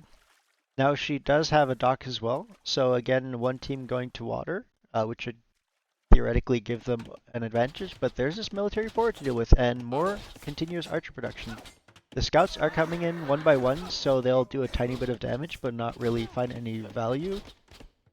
Hey, potato smuggler, how's it going? How have games been? And yeah, now Team Chugunu needs to find a response from this. We do have an archery range up here from Parker Potts, so skirms would wood be villagers. yeah, skirms would be fantastic. I want to see those queued up as soon as possible. However, Parker Potts is housed. And No, not housed. no, Even after losing the villagers. the wood line goes down. Militia are on the way, but the archers should be able to take care of those. Yeah, Bismarcking sees that and goes, nope, I'm just gonna micro away. Alright, Weston trying to put up some defensive buildings because Bismarcking is now on the way over to her. More militia going Our little down. militiamen are just falling. Alright, we do have That archer range is just getting bigger. Archer archers. mass.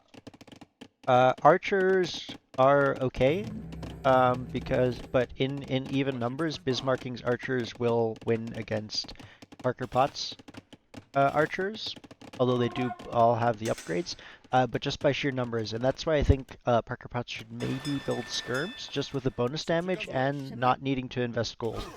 And gold is a rough resource for Parker Potts right now, as the gold camp gets found again, and that's another 4 dead villagers, I think. Yeah, really nice job for Bismarcking to go for the further one first to secure all the kills, getting really good damage. That hurt. Apparently playing World of Warships increases your blood pressure. Yeah, Potato, I'm pretty sure I could have told you that. I'm pretty sure anyone who plays that has an increased blood pressure. Oh man. So your wood choppers are still safe, but Yeah, the rest of her eco is just like silent now. Yeah, and I don't think Bismarcking has found this. No, he doesn't know about this wood camp. So this is actually like, what is it Pippin says? The closer we are to danger, the further we are from harm. That is apparently true in this case, and the archers are all over Parker Potts' base. But you are very small. Oh. Hey. Alright. First engagement here. And yeah. Is she building pikemen? We have spears in the queue. Yeah, that's From what I meant. Darksack, yeah. And now the one advantage that that Berserks have, all 3 Berserks players are on the way up to Castle Age, and only Gweston from Team Chugunur, so this pressure is about to get worse. Some of these archers are weak, and because they're not engaging, the scout will find a killer. But that's 14, all of those 16 archers. men-at-arms are just, like, Yeah. dying. Yeah, Are they not many arms? and I think these archers will likely be crossbows soon. And basically, like the majority of Parker Potts You could eco is probably idle right now. Now finding potentially a good window to sneak some villagers south, go to this different gold camp. She's realized that like if I can set up eco where Bismarcking isn't scouting, it can be safe. yeah. Um, She's going straight and then she turned to get away from those archers.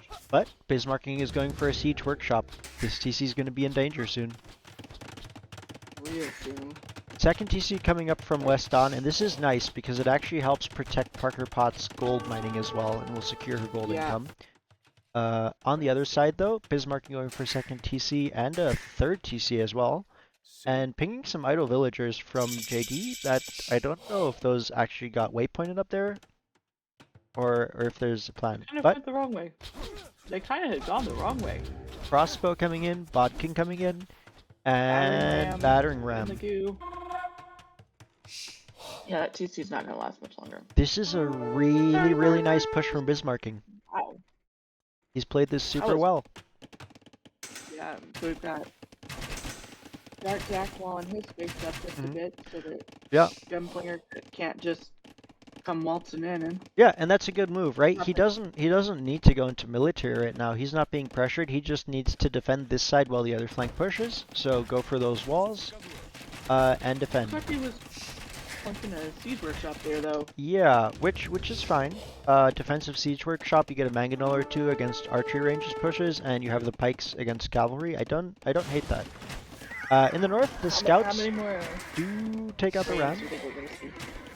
Ooh, good question. I don't see any more queued up at the moment, and yeah, Bismarck will actually opt to go for a mangonel. I like the knights from West Dawn, however, she needs more in a group, and she needs armor. Because right now, this group of 19 crossbows will rip them apart. The other option for West Dawn would be to go for a siege workshop, because a mangonel can push this entire group of crossbows away. Yeah, Now, for the moment, but she does have expecting For the moment, Parker Potts' eco is active, but she has food actually, because as mentioned, fishing ships, right? And that's really helping out Team Chukunu to compensate against this push and the eco damage is doing, is that all three players are on water, while none for Berserk Star. So the Right. eco's not actually too far behind, despite the Castle Age disadvantage. And now we have more TCs being plopped down here. And that's where I think some of it's going to stretch now because you've got Parker, her TC is occupied by enemy forces for the most part. So can she get up? Well, is it there anymore? It's not. That North TC got taken down by the Mangonel, I guess. She is building another one over here on the side. Okay. So now it can take her a while before she can get moving up. Yeah, she's out of the game for a while, and those archers will die. Now, they do manage to take out the Mangonel, which is actually huge. It's going to help, but again, the knights, the few knights won't be able to do too much against this ball of crossbows. You need either a group of knights or Mangonel, and another ram is on the way. Which, the ram could be taken out by the vills, or even the knights here, I think. Will they take it on? Well, the knights will. So There we go. this Down with the yeah. ram. And even though the crossbows will take out the knights, that ram goes down. So, nice little defense there, and more TCs coming up here for Gunflinger as well. On the outside, JD going for a third TC. That would have been much closer to the gold to me. This one? Yeah.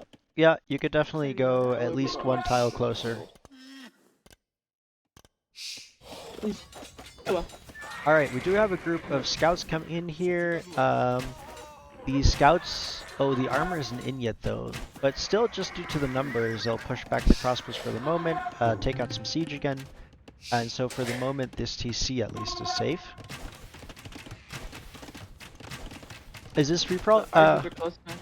No, potato. So these are team games. So we have two teams. One is Team Berserks, which is the blue, green, and teal on this side, as well with their forward base over here that they started to build. And the other team is Chukunu, which is purple, red, and yellow. Purple's original base was here, which has been kind of taken over by teal, and they've started to rebuild here. Oh, we got like 2 people on the same set of gold there.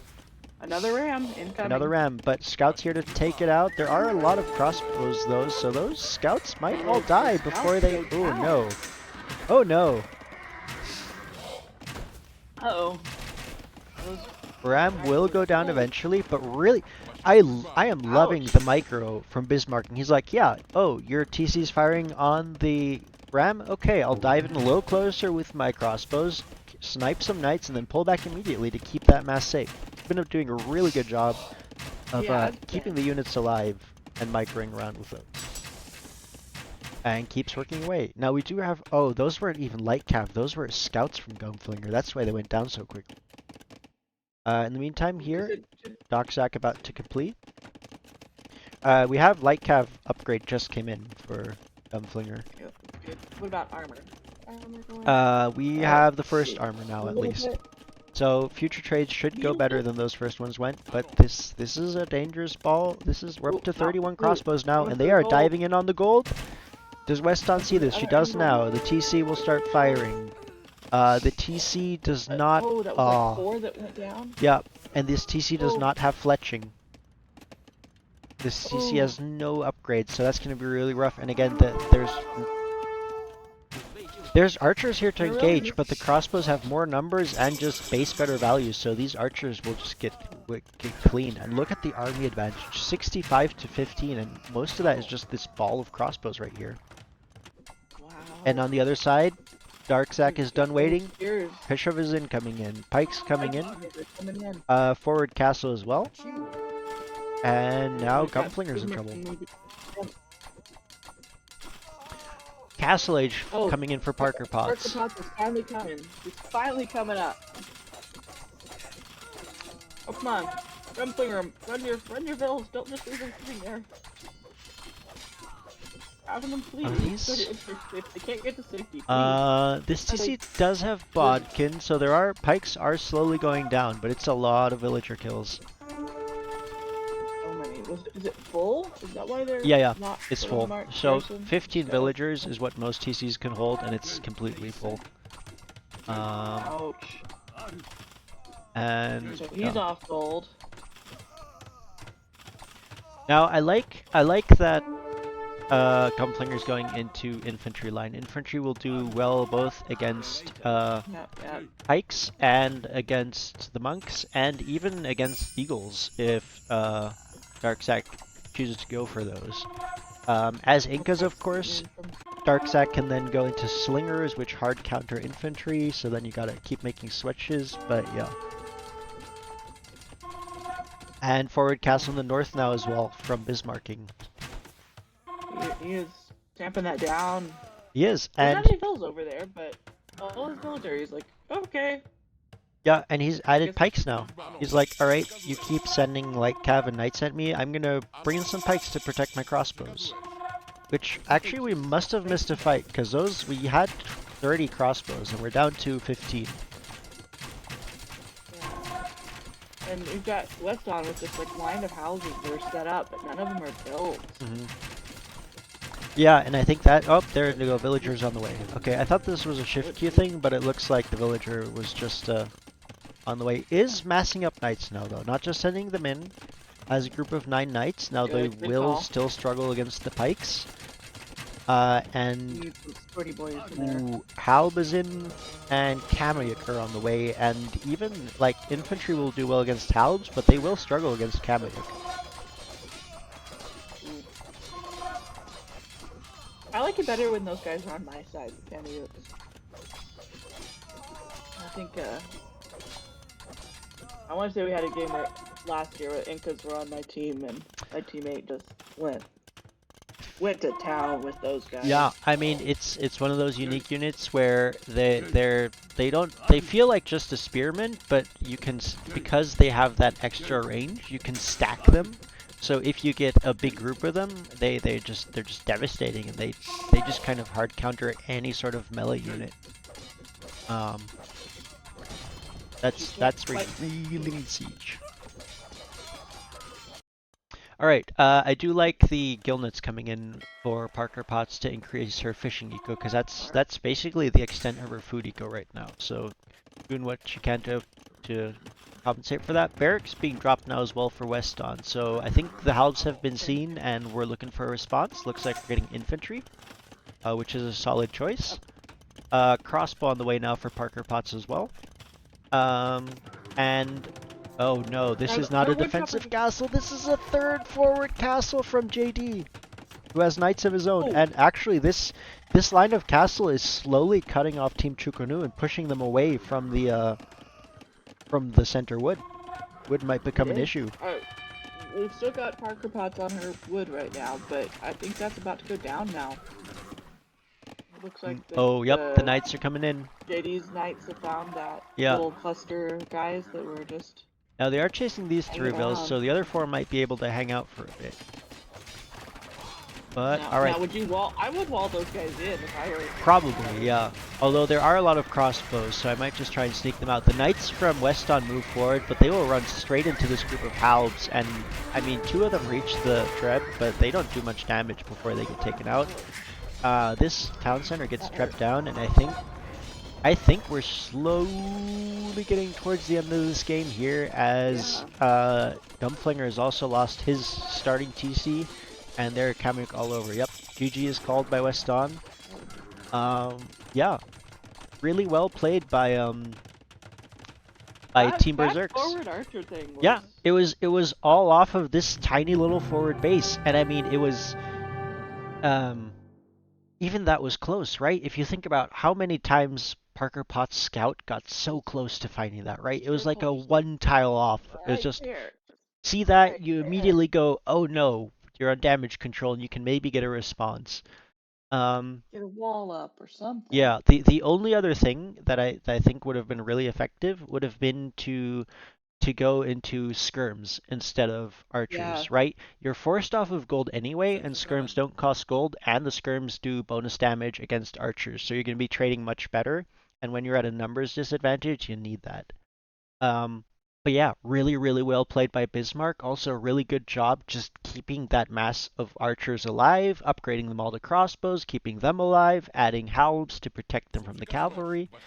Um, There's some solid micro from him. yeah, Just keeping him from diving under into death zones and yeah, for sure. such. So Excellent job yeah. there. And Um. yeah, 57 archers created. He actually created more halbs than arbs, because But he those did are such a good kind of the job problem. keeping those archer units alive. I'm And yeah, I'm quite impressed. That was some well played there. excellent game. Again and I mean, again, Rams. yet We've been again, seeing Rams every single. There's something in the water. There's something in the air. Rams are in, folks. If you've been wondering what the meta is right now, it's Rams. at least in the Blair Community Cup, in it the is the in, Ram of Rams. It is the Ram meta, folks. Bring out your Halb siege civs, not for the siege, or not for the Halbs, but for the siege.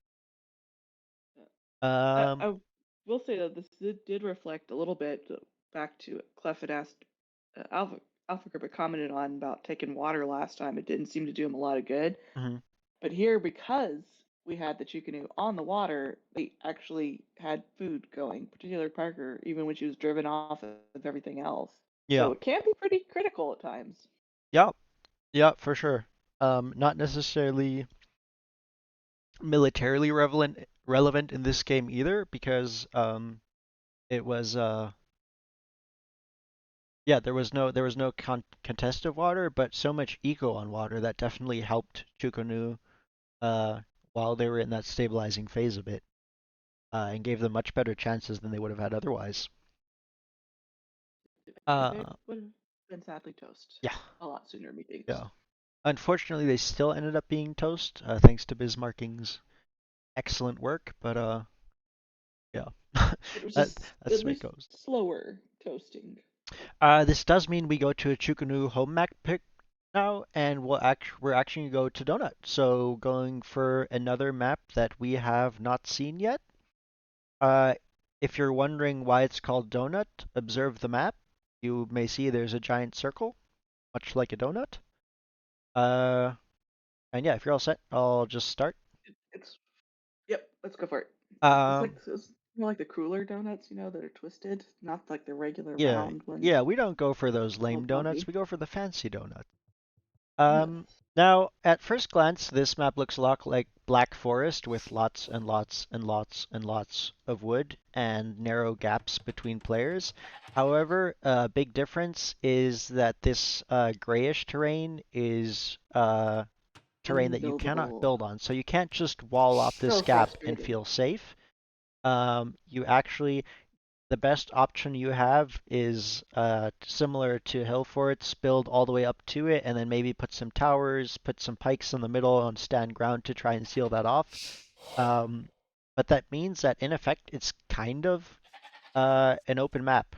You could technically like Add to since that, since the the unwallable trees aren't terrain like solid. since the unwallable terrain is only on one side of each home base, you could technically create a little egg base where you wall all the way around here, but that's a huge investment. That probably isn't worth it.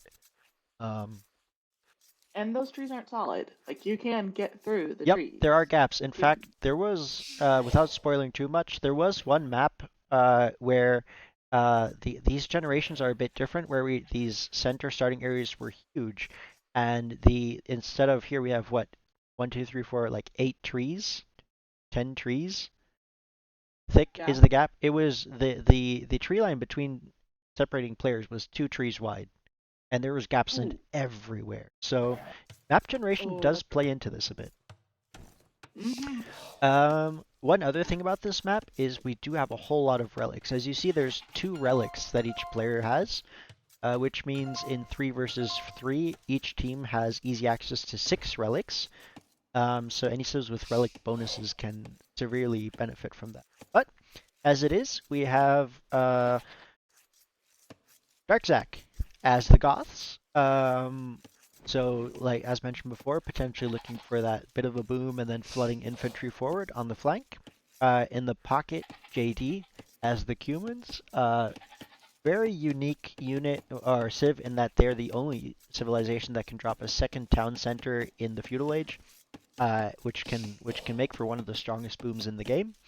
Um, and then on the other flank, Bismarcking as the Japanese civ that is an infantry civ, has the samurai, which are one of the coolest looking unique units of the game. They are pretty Unfortunately, they cool. feel a little bit underpowered at the moment. We don't, or at least they're not good enough that we see them often. Japanese tend to go for actually for spearman line most of the time in the current cavalry meta. But yeah, we'll see what goes. Excited to see what happened. And Yasuma Towers with the extra arrows can also. Yep. And then on the other side, we have a Parker box coming in right next to Bismarck King as the Huns. So no houses that she has to build, but got the cavalry and the cavalry archers. Um, I want to say like she's of the ones that join us, the regular players and community nights that are castle bracket players. She's the one most likely to go for archers Okay, or archer things because she interesting. likes she likes the cavalry archers more, and playing the chickenu as the Chinese. I've seen her do that more than anyone else that is a regular player in the Okay. on our community nights. So if that's what she goes for, I would not be surprised. Mm-hmm. Um, Pocket is Weston as the Britons. Everyone knows Robin Hood and the archers there. So longbowmen are probably what I would expect. That one Um. I can guess at. But Yeah. Although, was there different constrictions for Castle Bracket? Was each player allowed to uh, play each civ once? we were supposed to switch it up every round. So Okay, because I didn't. No, that was. Ah, That was no, you the know what? I'm thinking other of the group. other Other set. group. I was like, haven't we seen The other Eat set. Britons twice already? But yeah, one of those was on the other set. Never mind, we're good. Yeah, and Huns and Yeah. Well, like yeah, yeah. and the Huns. Well, I know we saw Huns, but I was And like, then maybe this team hasn't. But yeah. yeah, Gunslinger with the Celts, which I don't know what their thing is. Uh, You can tell how often I've played the Celts. they're a Halb siege civ. They have Okay. really strong Halbs in particular, and they also get Stronghold, which heals up allied units in like a seven tile radius. Castles do, I do remember seeing which that. is really I think I nice. picked the Celts the other day, thinking they were and got mixed up with the Goths, and I was trying. Whoops. But I remember seeing that now. Hmm. Yeah. One of the other So, really nice civ bonuses that they get, which is less relevant in this matchup, sort of. We saw that yesterday on Granbara, no, sorry, on Desert Slope, is they get the 15% faster wood chopping, which is still a really nice eco bonus to have for mm, the faster income. In this case, you're less likely to be trying to chop through to your enemy, so it's or to yeah. through wood lines, so it's less relevant there. And then Furor Celtica is the Imperial Age tech that Celts have, which gives extra hit points to the siege units, um, which is one of those that we tend to see less, but can be nice. I mean, especially if we've got the Rams thing Yeah, going yeah, on yeah. again. Especially with the Rams, like Onager is usually. We've got Scout War down on Parker Potts. Uh, yes, but it looks like both players have disengaged, and Is that a Bismarck can go for forward barracks again. Also closing round the that wall gap. off? Yeah, Parker Potts will kind of go for a wall off, but as mentioned, it's impossible to wall off completely, so she'll have to find an additional response. Bismarcking is about to hit Feudal Age. Parker Potts is on the way up as well. But she'll be at a bit of a disadvantage, and I'm curious to see whether we'll see another archery range dropped here for Bismarcking, or if he goes cavalry instead, or even infantry with the Japanese. But for now, nothing queued up. Got two villagers walking Yep, off. and it's an archery Oh, range again. here we go. I think this is where Parker Potts really wants to be proactive about keeping her scout forward and keeping an eye on what's happening. Yeah. Obviously, the scout can't fight right now, but even just seeing the archery range lets you know, all right, I'm gonna have archers. How do I prep for that? Do I want to put a tower somewhere to defend myself? Do I put down a barracks right away so that as soon as I hit feudal, I can go for an archery range of my own? Because if there's no response, she might face a very similar problem as last game. Yeah. Right now there's just the wood chopping going on. Yep, and archers being queued up again. He's, And is this an it outpost? looks like he's moving like he's. Oh no, that's a watchtower. That is. Oh, he's gonna tower that spot. He's like, you can't just go chopping wood here. I'm pushing My you. wood line. Respect the aggression. I'm gonna push you away with a tower. You shall not pass. Oh wait, I'm passing. Ooh, Never fights mind. in the north. Oh, lion attacking the villager that was trying to wall off. Hey, instead of dying, the lions have killed a lot of villagers this whole It's thing. it's been a Rams real and issue this lions killing tournament. villagers. Ooh, okay. Looks like we got walls coming up on both sides. Darkzak also opting for a tower here to help keep this gap closed. So I expect we'll see a bit of a That's probably what I standoff would to do. start here as well.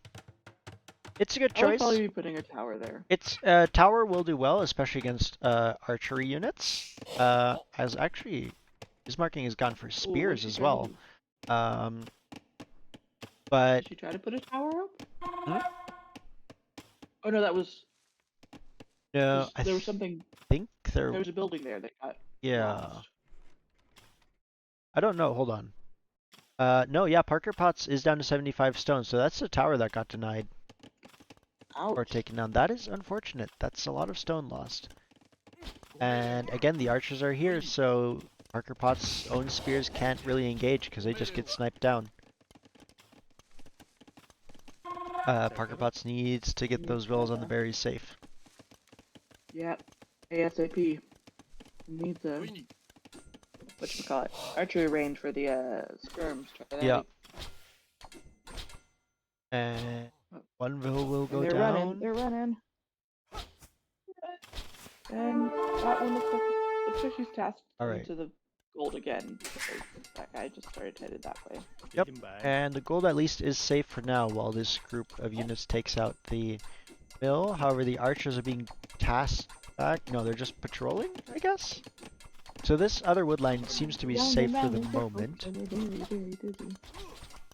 And alright, this time Parker Potts is queuing up several units in the barracks before engaging. But she is completely off of food for them, which is a problem. Very problematic. We'll go for another lumber camp down here. Can't do it quite there where she's planned because that's in the middle of the forest where the villagers can't actually reach it. She's probably going for like hiding it. Yes, I like the idea, but if your villagers can't reach it, that's not going to help you, and they're going to start pathing all the way back to the TC, which is really long. Very long way. Is she going to notice? And uh-oh, the archers are coming down to the gold. Alright, we do have some archers from West Dawn here to counter, and those will take down the spears, and yeah, good job. That's a good response. Dropping in now West Dawn... range in? Yeah, West Dawn is at a disadvantage, not just numbers, but also Bismarcking has the first armor and attack upgrade, and West Dawn does not. So this is a fight that I believe Bismarcking's archers will win, and potentially snipe that will. Oh no. Oh no! How close is that? 85%. And more pressure coming in here. And it looks like more spears went down to these archers.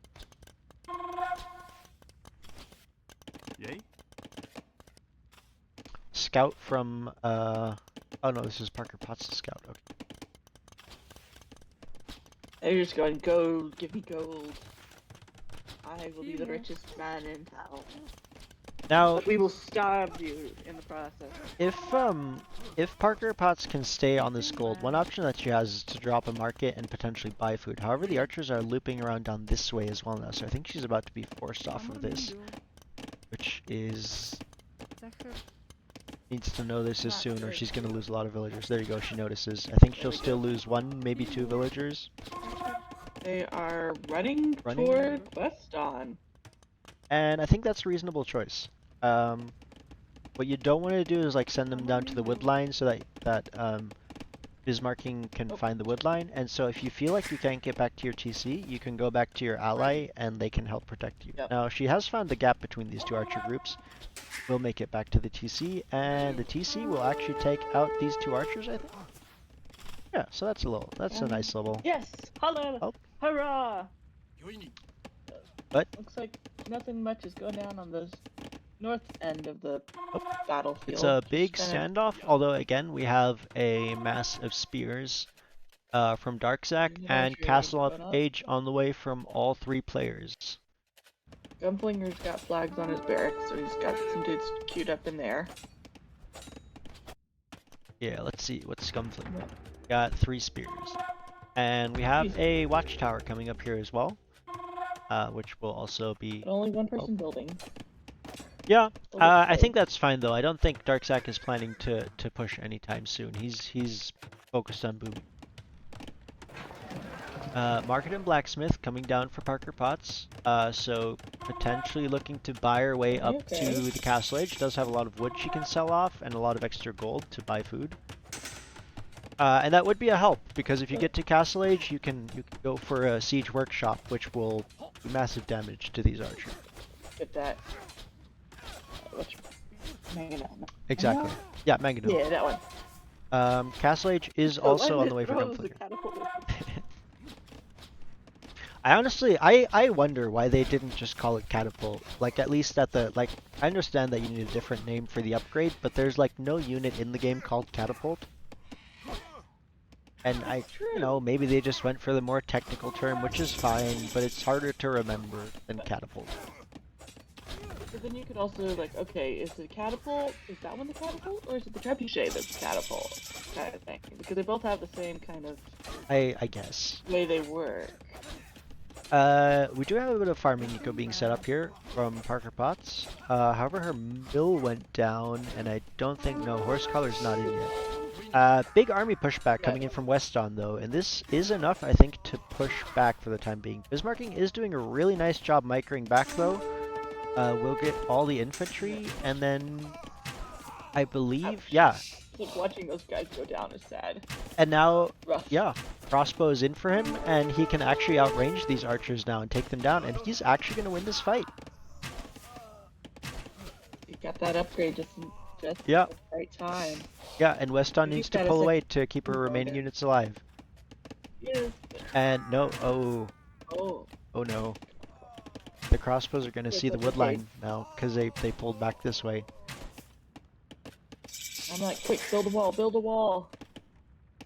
But a wall won't help Fire you. over it. You need a tower.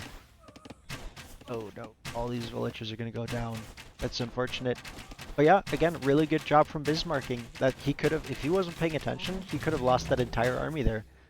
But as it is, I don't think he lost a single crossbow there. Kept them all alive. Micro down the army, upgraded the crossbow, and is now in a better position even than before. Oh, so many vills went down. That was That a is big rough for raid. Parker Potts. Yeah, it's been a rough actually game like half set of for her. Now Weston is continuing to build these numbers, but potentially also needs to go up to the castle age to deal with this crossbow mass at this point. She's got to get some more upgrades going if she wants to have anything to take him down. The story of the night has been, for this round, has been the archers coming in and not letting the boom happen. Yeah, and I mean that's what early raids are intended for, right? You don't, even if Yeah. you don't find kills, which you have been doing, which is great, but even if you didn't, just idling the eco already pretty much achieves the same effect, if only for a short amount of time. And I think, yeah, these vills are going to get sniped off the farms. Ballistics is not in yet, but still, that's 3 dead vills, and Bismarcking is looping around to get the rest. Is he gonna And find uh-oh. that far wood line? Uh-oh. Uh-oh. Uh-oh. Oh no, no, no, no, no! Run, Parker, Uh-oh. run! Oh, there goes oh, Woodline. oh, Oh, look, we're running, they're we're escaping. crazy. They're running. They're like, you won't find us. And Bismarcking is like, sides. Go? Leave them? Okay. And, Joyce? He did see them. There's no way he didn't see them. yes, absolutely. There's no way he could have missed that. He does opt to take down the gold. Maybe just wants to deny, take out these farms. Let's take out these guys, the TC first. Or maybe realizing that the food eco is more important. Parker Potts is floating a lot of wood, so while taking out the wood villagers hurts in terms of villager count, that's not a resource she's strapped for, but farms are a big problem, right? Yeah. And that's more sniped. And again, we have a big discrepancy, 150 units to 99. And Chukunu, unfortunately, this time do not have the option to go to water to supplement their eco. Now, Parker Potts has moved a couple villagers out here, and is kind of using that to supplement her eco, hanging out in Weston's base, which is a lot safer, and Weston also has 2 he's coming up. I was looking at resources like, where's she getting gold? She got knocked off of that. Yeah. Oh, well, that explains why. Yeah, and more TCs coming up for Gumflinger as well, as we still have a bit of a standoff here, but the pike numbers are growing. What's we got going up here? Siege Oh, Workshop. please drop it. Do you think we're gonna have some rams? I think How we're many gonna have rams? some rams. Oh, One. well, looks like at least One's 2. already up. 2 already in queue. I think we'll see like at least 5 in total if these first ones get tonight. Alright. Weston has gotten the crossbow upgrade. She's got numbers. She has fletching. That still gives Does a she have her armor? big advantage. No, she doesn't have armor, and also Bismarcking has the second range upgrade. But still, this is going to be a better fight, presumably, than the first one. No, came in with Unless they all go for the the ram. ram, in which case, yeah, they're just going to down again. Crossbows do not do particularly... They can take down a ram at a time, but it'll soak up a lot of damage, so you definitely want to fight. Alright, it is getting some picks though. But the Rams are close to the TC, which only has one villager inside it. This town center might go. Not looking good for it. Meanwhile, this southern wood line has been evacuated. And I think all the villagers got moved over here. She just moved all the way into the base. It's like, nope, I give up. But yeah, this TC is dead. Like, well, did the archers see the one guy? Looks like it, because they're Yep, chasing him. this one guy, unfortunately, Chasing I the don't think one he's gonna man make it. who's going off. Yeah, and the pike raids are in on the tower. A lot of ping ping ping going on as spears fight spears. We do have Imperial Wage on the way for Gunflinger though. So we'll see what it does with that. Imperial Age also on the way though for Bismarcking and for JD. West on. Let's see. She is not anywhere near having the resources for moving up. And neither is Parker Potts. We do have a bunch more farms just got placed for her, so about to be on 16 farms, which is good progress, but definitely going to need more than that. Parker Potts got another TC. Did West on actually get skirm? Yes. We have skirms and a lot more in queue. I think Elite Skirmisher would be great. But skirms are definitely the correct addition to crossbows and will force back his marking. However, the pike raids are in. Battle is raging in the north. Yeah. P3 is up, but oh! All those villagers don't have anywhere to go. Yep, it's the same problem as last time for Gunflinger, right? All the pike bands are coming in, and just because of the sheer numbers, you get overwhelmed. You don't have enough room in your TCs. It does have a second TC here, but the villagers. Why aren't the villagers hopping in? Oh no. Because it's what to do? No, there's or they only like just, 5 or 6 in here. Now the TC still has enough queued in that I think these north pikes will go down and these villagers, well, you'll lose a few of them. They're just going to hang around outside and just watch the fight. But Watch their guys. a large amount of Gunflinger's eco is idle. Imperial Age is in for. Yes, 500 stone. Could buy stone for a castle. Ooh. And might want to because there's It a looks forward like castle coming.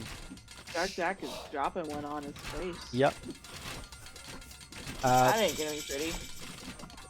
Yeah, but this is where Imperial Age could be really nice if Gunflinger drops a castle defensively, like even drop it up here somewhere. You have the Imperial Age advantage, throw out a Treb and take down this castle. That would be a really nice swing. Yep, he'd have to buy 100. And there's a forward castle coming here from Bismarcking with this forward base, and we have Mangonels now. Ooh. And Mangonels Mangonel? well, to counter the skirms, right? Now the skirms are in scattered formation, which will help them, but ooh, big shots coming in. A lot of dead skirms here. Ouch. Between the Mangonels and the castle fire. And the castle is up, and Darksack has switched into crossbow. Cavalier on the way for JD. Okay, so we're gonna have a little bit of power. So you got 4 TCs going? Yep, looks like it. And another castle being dropped by Darksack. This one is going to be able to range that TC from Gunflinger. And Gunflinger has a third TC for now, but yeah, it looks like Weston is sending her crossbows up here, which will be able to clear up some of this forward pressure, but this can be tough, and Cavalier are going to be on their way soon. She's like defending both fronts right now, and she's on that front, and Bismarck King can just come in and go to town on the other side. Ooh. Yeah, although he is choosing that. We're at 4 Rams. I said 5, right? One more. We need one more. He is choosing to build up army for the minute. He realizes he's done a huge amount of damage to Parker Potts, and she is removing in the back. I don't know how aware he is of that. But even so, she's only at 15 villagers. So he realizes he's done a good job for now, and is choosing to flip north. Yeah. Make sure he's solid. Well, and waiting for his upgrades, right? Racer coming in, Arbalest coming in. all that range, all of the armor. Now Oh these no. crossbows are finding reasonable engagements here, taking out the low crossbow numbers from Dark Zac and then able to just snipe down all these pikes. However, Oh, we there's a have trap. Cavalier and Trebs coming in, and the crossbows will die to that really quickly. And the GG is called.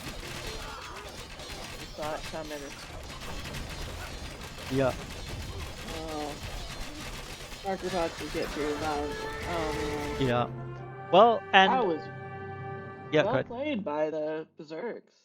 Yeah, absolutely. And the pressure, you can see how effective feudal pressure can be. Really good job by Bismarck. And that unfortunately is the blessing and the curse of the flank player, right? If you manage to get that pressure like Bismarcking did, you can start a snowball that rolls you through the whole game.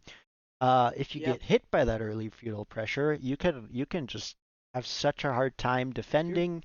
It sets you behind, and every step that sets you behind sets you further behind. Um, and you're floundering the rest of the game. I've been yeah, there. yeah, and I've been on both sides on that, and one side is very satisfying, and the other is not. Um, Indeed, I indeed. really good move though from Parker Potts to evacuate the eco, right? Finding first of all finding the extra sneak wood lines, which worked for quite a while. But then also evacuating backbind or other player, realizing need to give up this space, won't be able to keep that alive. Go back here, reboom, let a stronger player defend for them. Yeah. Yeah, and also Smart really, play. yeah, and really good effort from West on as well. I think we saw like from game to one to game two, the response was definitely improved, right? We had much Way faster, better. like, all right, we're gonna do military. We saw skirms this time, which is a great choice. Um, I Look think, at that, like Ready. horde of the spirits Kit? flying through the air. It's kind of yeah, cool. Yay. yeah. So I think while unfortunately these were two losses for Chukunu, I think they definitely looked at game one and were like, all right, what are changes we need to make, and did manage to Yeah. implement some of those. And It's while kind of a pity there wasn't a game three because it would have been interesting to see. Like, okay, mhm. we've done this, we've done this. Like, Yeah, let's and I see if think another. yeah, game three would have been on, hold on, presumably on Hun Akare, which is a map that you can wall off completely. So would have been interesting to see how that would have gone. But yeah, really good KD for Bismarck, and again, fantastic job with the micro. And Yeah. yeah, and I think actually Japanese have a really solid archer line. They're missing thumb ring, but they have everything else, if I remember correctly. Wow.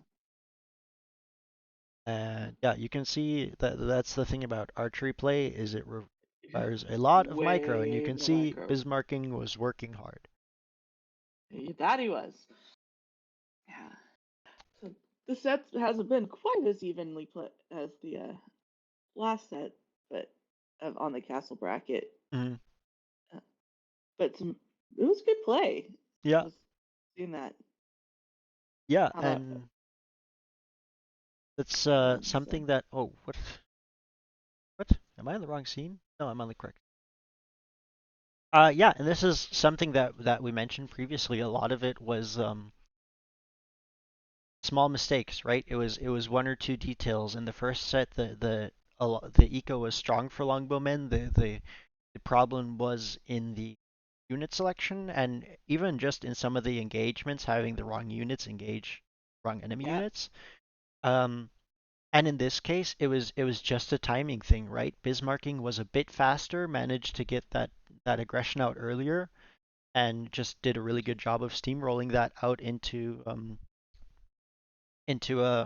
like snowballing that into a win.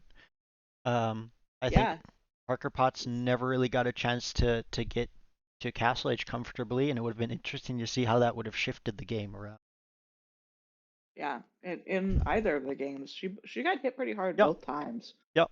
Oh, But yeah, hmm. so well played Well to played. all teams, and congratulations to the winners.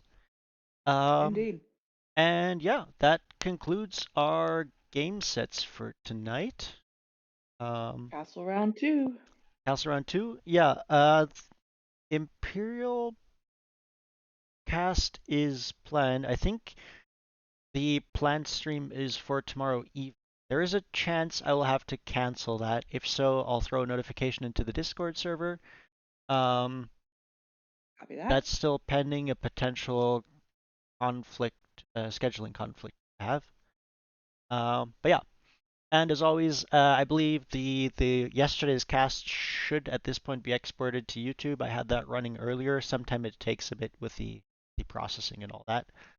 Um, So, but yeah, so anyway, if you missed it, check it out there.